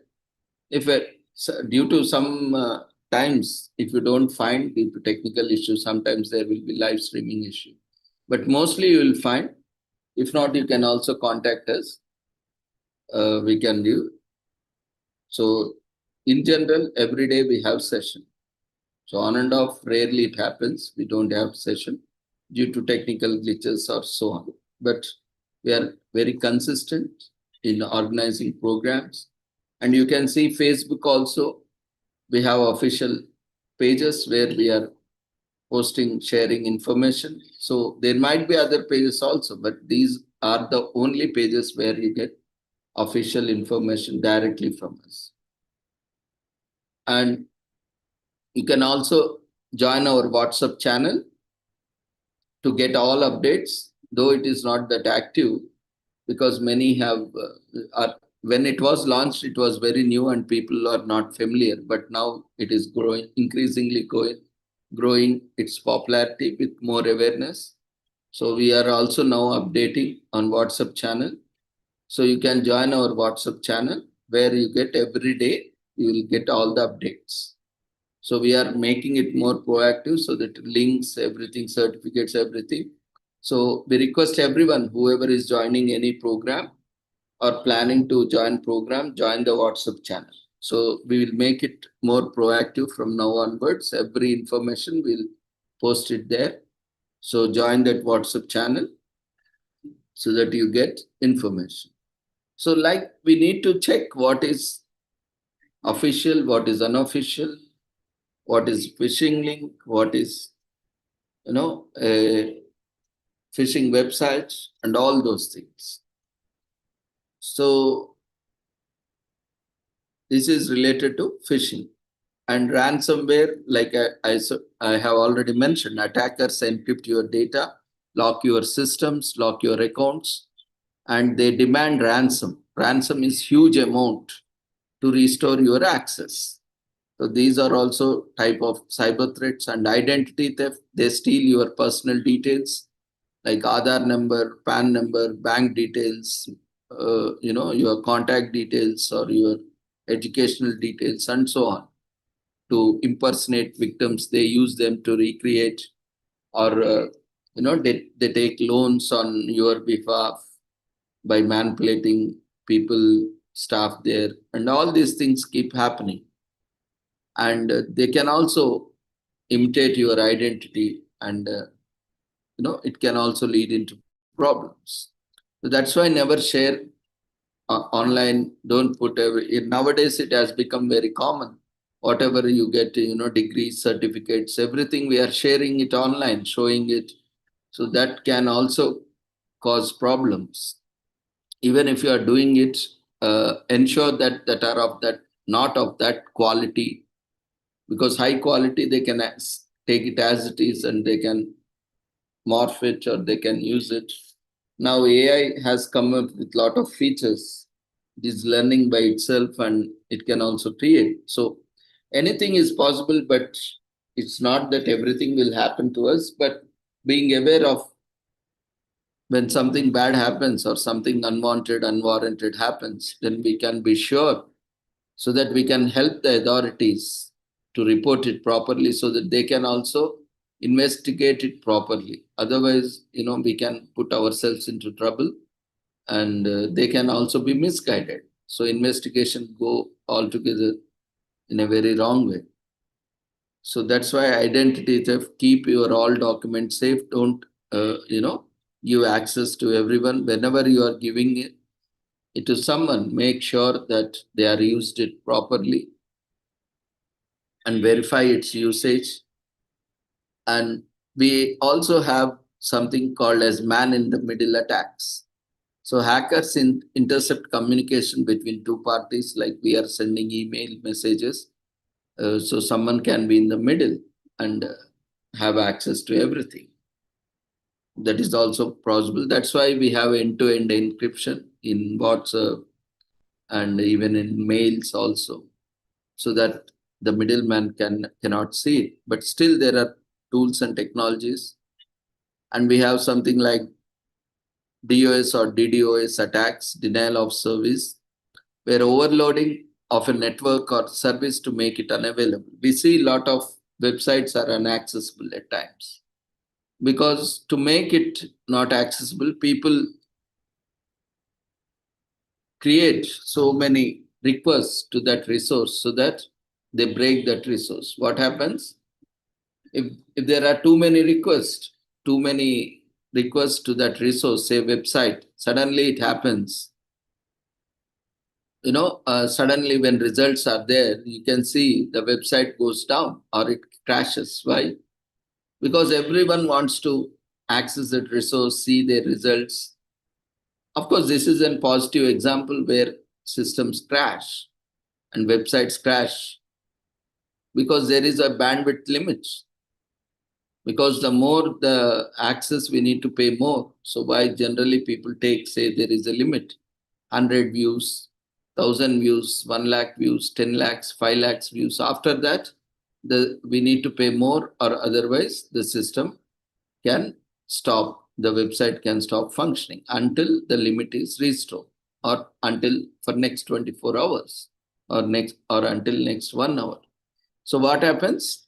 So there are also, to keep network down or a service down or a website down, there are denial of service attacks. So this is also one kind of cyber threat. And we have insider threats. Now loyalty, confidentiality, credibility, accountability, all these. So staff, especially employees. From employees, we have threats like insiders leaking or misusing organizational data. They can copy company's data and they can sell it off or share with others. That compromises the company. We have seen many companies losing their projects, many companies totally collapsing due to projects being shared to others, source codes sharing to others, because employees get sold. They are persuaded and they are offered huge ransom or some benefits, so that they compromise the data and they leak the data from the organization. So you have to be very careful. These are known as insider threats. And apart from that, social engineering, like manipulating people into revealing confidential data, like they say KYC verification scam. People keep calling and they imitate themselves as bank officials or from college officials or school officials, and they say, we need to verify your data, show your Aadhaar card, show your PAN card, or, enter your details. So don't believe in them. You verify all the details, you ask them, cross-question them, and verify, then only you proceed. If you have any doubt, you tell, I will come to your bank personally. I will come to your college or institution personally and get it verified. Don't simply share. So if you share, then your things might get compromised. Your accounts may get compromised, or sometimes you are granting your permission to something which you are not aware of. It can be misused. So apart from them, we have seen these common cyber crimes like UPI digital payments, like digital payment frauds, fraudulent QR codes, fake payment confirmations. So all these aspects are there where, people are losing their money. So we have to be very careful, especially when such things are happening, right? And what else are?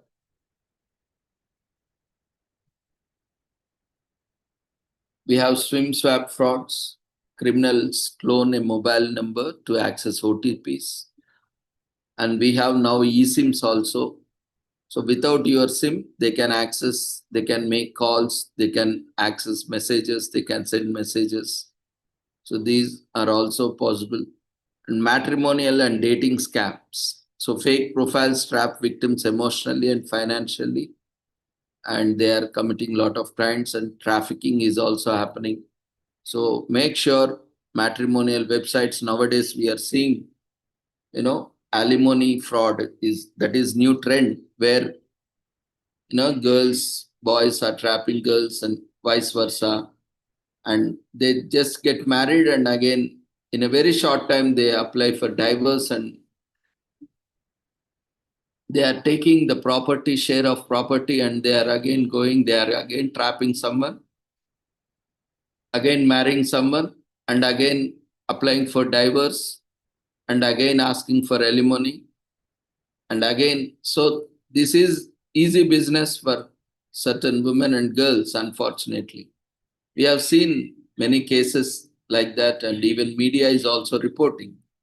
So always be cautious. I'm not blaming all girls or women as such, because of few, there is so many things are happening. It is a easy way for people to exploit. So be careful, especially with these dating apps and matrimonial sites and scams. And we often see there are different scams also, like they will tell you that you get a paid profile where you get lot of access to profiles, and most of the profiles are fake. They use photos taken from social media, or they use clients who have already got married and nowhere related to them, and they are not even looking for, just have those profiles, and they will just exploit more money from you in the name of premium memberships, light membership, and so on. And every time when you meet them, or when you contact them, it becomes expensive, that turns into a dating, and you lose money every time and you get disappointed. This is a business that is happening. So always verify all those things, matrimonial scams and dating scam apps. Always make sure about fake profiles and trap victims. And there are also job and loan scams. Victims tricked into paying registration fees for fake jobs or loans, processing fees, and suddenly they disappear. And there is no job, or sometimes it happens, they take some fees deposit and they pay for 1 or 2 months, and again you will be left out with nothing. So always ensure, we see this is a very common, and that's why nowadays all the job camps or mega job camps that are being organized, they have to take permission with the police. So as these kinds are scams are happening, so whenever is a job fair, police is also getting involved, and they are ensuring that the organizers are properly adapting the safe practices, and the recruiters also are not cheating the people, are not conducting any scam over there. So that's why always be cautious, and especially back doors and all these things. Be aware of all these kind of frauds, and online gaming scams also are there. They are targeting children through in-game purchases. We have seen many instances where children, they don't know, and most of the mobiles they use are parents' mobiles, right? And they are linked to their bank accounts, right? Then what happens? Those bank accounts are linked to UPI apps or online payment apps, where there is access to bank accounts for payments, and often in-game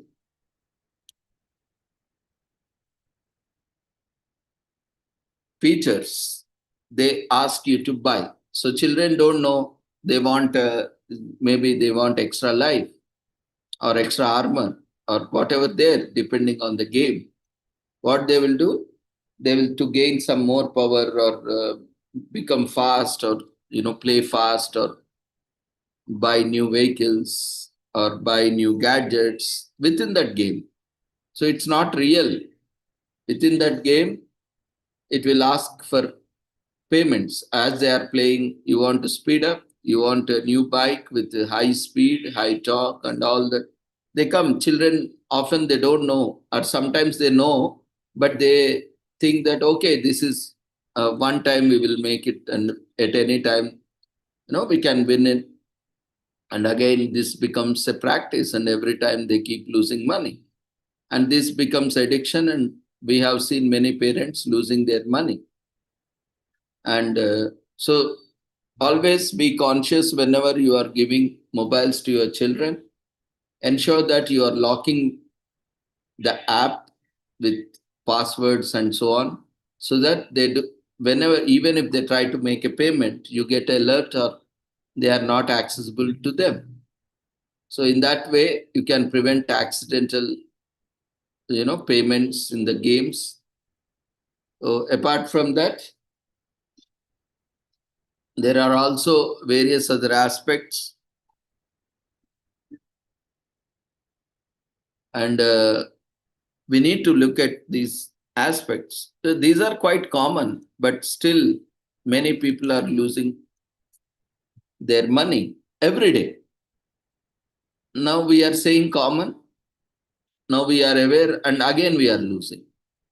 Why? Because we are not implementing it. It is also important that we implement these things, and we are teaching our children also. It is also important to teach our children. And also fake e-commerce websites. The same thing I am telling, we are discussing, regarding shopping sites, say Amazon, Flipkart, and Meesho. So many sites are there, right, which are very popular. And whenever you are searching or whenever you are visiting, make sure that it is a genuine website. You need to identify what is genuine, what is not genuine website. Otherwise, what happens? You will book something, and there you will enter your credentials. And once you enter your credentials, it will ask you for credit card information, bank information. Then it will take you to a phishing site where it is same as the bank site, and you will enter your password, and all those are saved in their database. And they get all the details, access to details. And you think, you make a transaction, but the products are never delivered to you, and your details are compromised.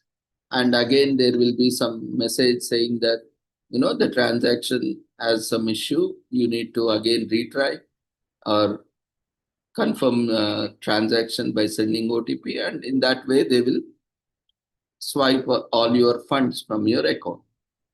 So that's why make sure, if you are not very conscious, put it on a cash on delivery mode or payment on delivery mode, so that at least you can detect such frauds. We have seen many people nowadays are little bit smart and they are putting cash on delivery. And there also there is fraud that is happening. They deliver empty boxes and they deliver, that's why you have to be very careful. Before accepting, there is also, that's why Amazon and Flipkart, like Giants, they are offering open box delivery so that you can check the product and verify the product and then take the product, because product is anyway delivered. If there are quality issues, then again you can return it or exchange it, or you can take to company service center nearby, and if there is any fake product, you can file a criminal case on them, or approach consumer forum. So that is a little bit is safe practices. So maybe you will be saving, because they will tell that if you pay in advance online, you will get a discount, more discount. But when you are unsure of whether it's genuine offer or not, it's always desirable. Maybe you will pay some extra 10 rupees, 15 rupees or so. But always, if you are unsure of the product quality or the platform, then it's always advisable to put as a cash on delivery, and also ensure that if there is an option to, if it is high value, then always check that by opening the box, if there is an option, or otherwise you open it before the delivery person only. You make the payment and ask him to wait. You open it, keeping the video on, taking a video of that opening parcel, and immediately you can report any such issues. So that is also very equally important nowadays. Otherwise, there is also an insurance option, but again, that will cost you a little bit more. But you can insure such deliveries, and by ensuring that, you can also safeguard your transaction. And nowadays, even insurance is available, insurance policies for online transactions on your card, bank accounts. That will also help you. But for everything, you need to have a minimum awareness, especially common sense. We all have, it's not that, but in that impulsive mood, we generally overlook it. So that's why it is very much important. And again, the final thing is cyberbullying and harassment, particularly targeting teenagers and women. So we have seen in 2022, cyber police in Hyderabad busted a scam where fraudsters from Jharkhand villages impersonated bank officials and stole crores through OTP phishing. So these cases are there happening. We are seeing in media, and police also is mentioning. And we have various aspects like cybersecurity principles in CIA TRAD, like confidentiality, integrity, and availability.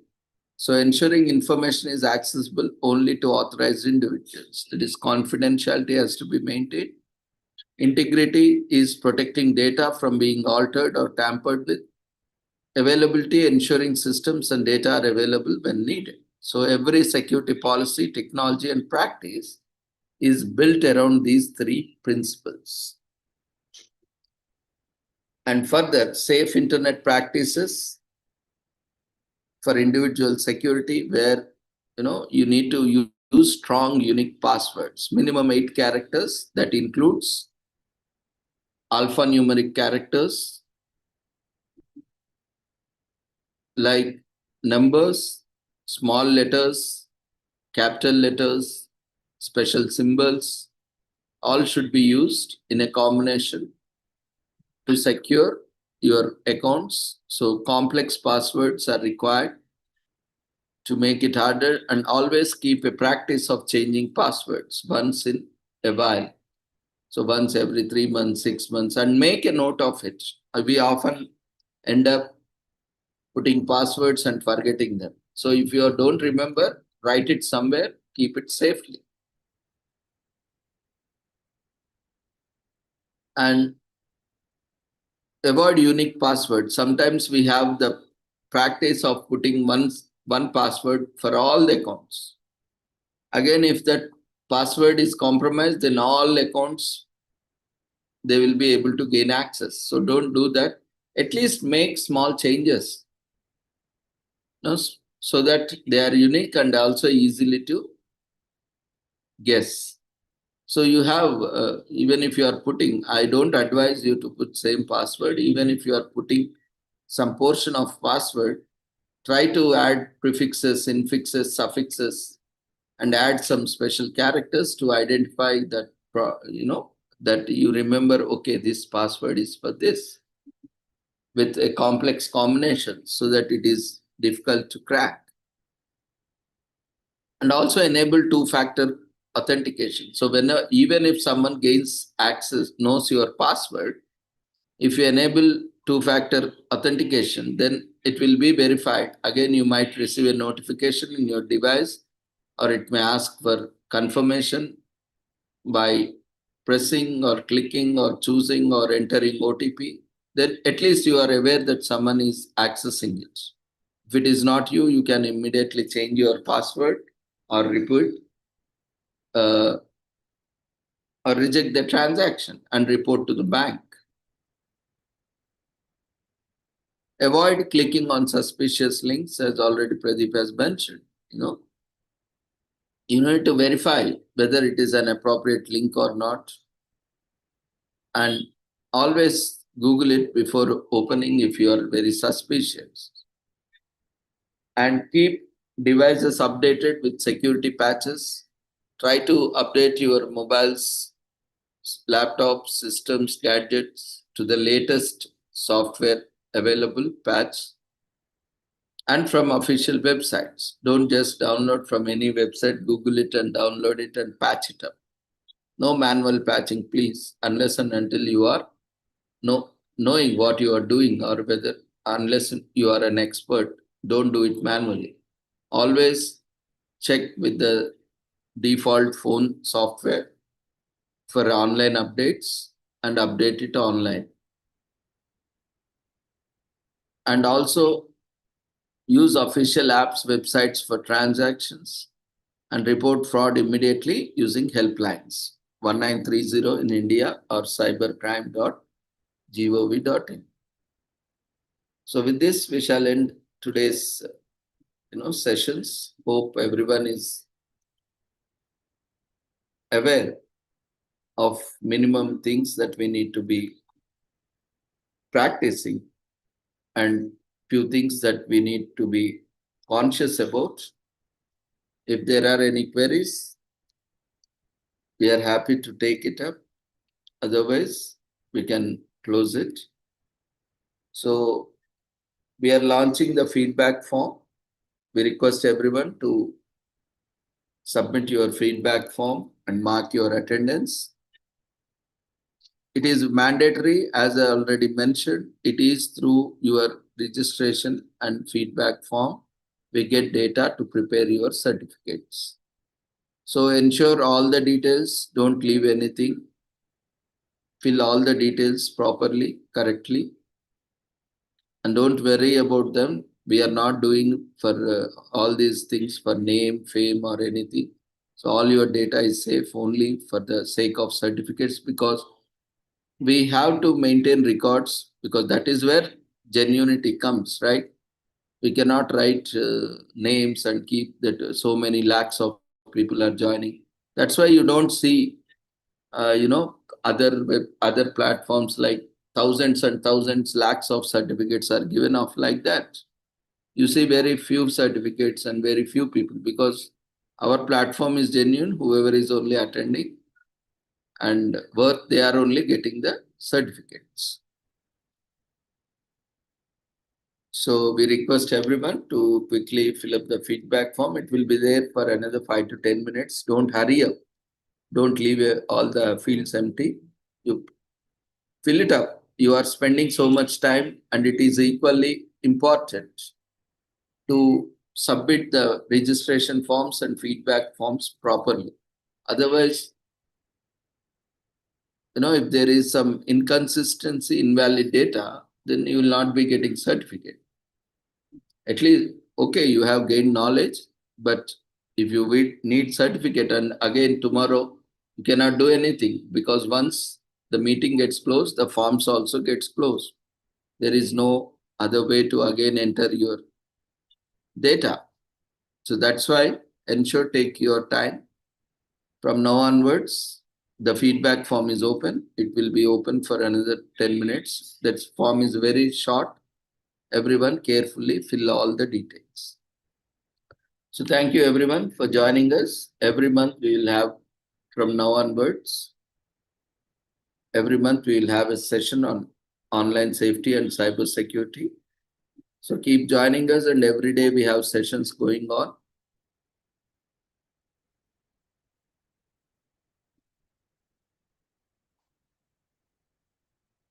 For YouTube, it is difficult to verify attendance because you might be entering your details once and you can leave. So a lot of issues we have with online watching. So what we can do is, okay, you enter, because there is no mechanism as such to verify attendance in YouTube. We'll see how we can accommodate them. You just comment your details in chat box in YouTube.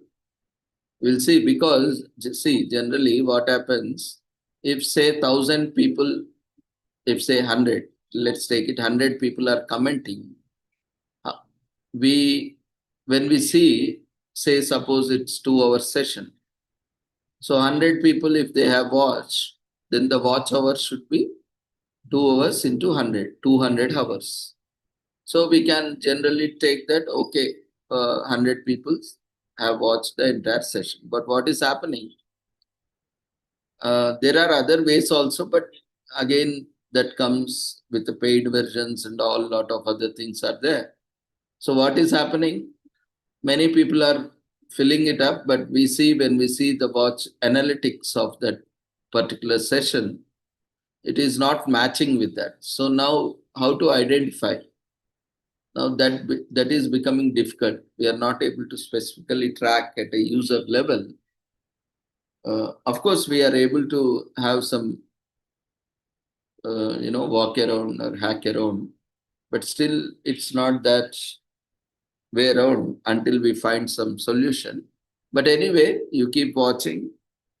At least you are gaining insights, and we'll see. Anyway, you are filling the Google form, registration form. We'll see if the statistics match with what the users have, reported. Then we will definitely try to bring out. Otherwise, we will have one more session on some day, and those who could not join in Zoom can also join, attend, and we'll see how it can work. How many are there in YouTube? Accordingly, we'll see.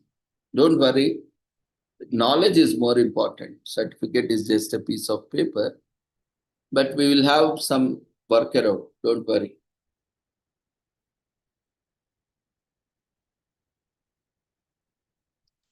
So thank you everyone for joining us.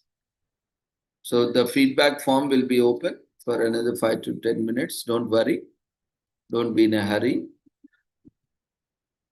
Fill all the details. Feedback form has been shared in the form of polls. So you can access the polls from the menu, or directly you can see a form. If you are not able to see, you can just log out and log in, and you can get the form. That is the last option. Don't do it, because we have reached our capacity. You may not be able to log in again. So you can access it from the menu, polls and quizzes. In that, you can see active polls, and there you can fill up the feedback form.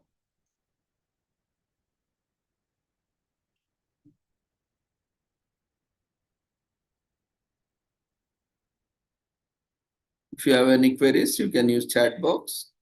And those who have filled the feedback form can leave the platform. And the certificates will be updated on the website in a week's time. You can go to website, and the link for the website has been already shared in the Google registration form. You might have received a copy of your registration form to your email address. If not, if you still have the registration form link, you can open it. There you can see the website address. Visit that same website link, that website particular event page. From there, if you have registered, if you have attended, and if you have provided feedback, then you will be getting your certificate. You can download it, or if you have missed it, you are not able to attend anything, don't worry.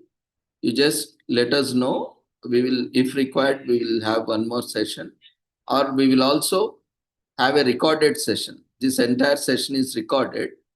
We'll have this recorded session replayed on any another day, where whoever could not join Zoom session, they can join and they can get certificate. Same content we can, that way we can provide, no problem. See, we are flexible. We are creating awareness only, so we can have one more event also. So no need to worry. So take care. Good night, everyone. It will be there for another 5 minutes. Don't hurry up. Fill all the details. And see you all tomorrow at the same time with the same joining link. And be safe, online and offline. Take care. Good night.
Those who have filled the feedback form can leave the platform. We are waiting for others to submit their feedback forms.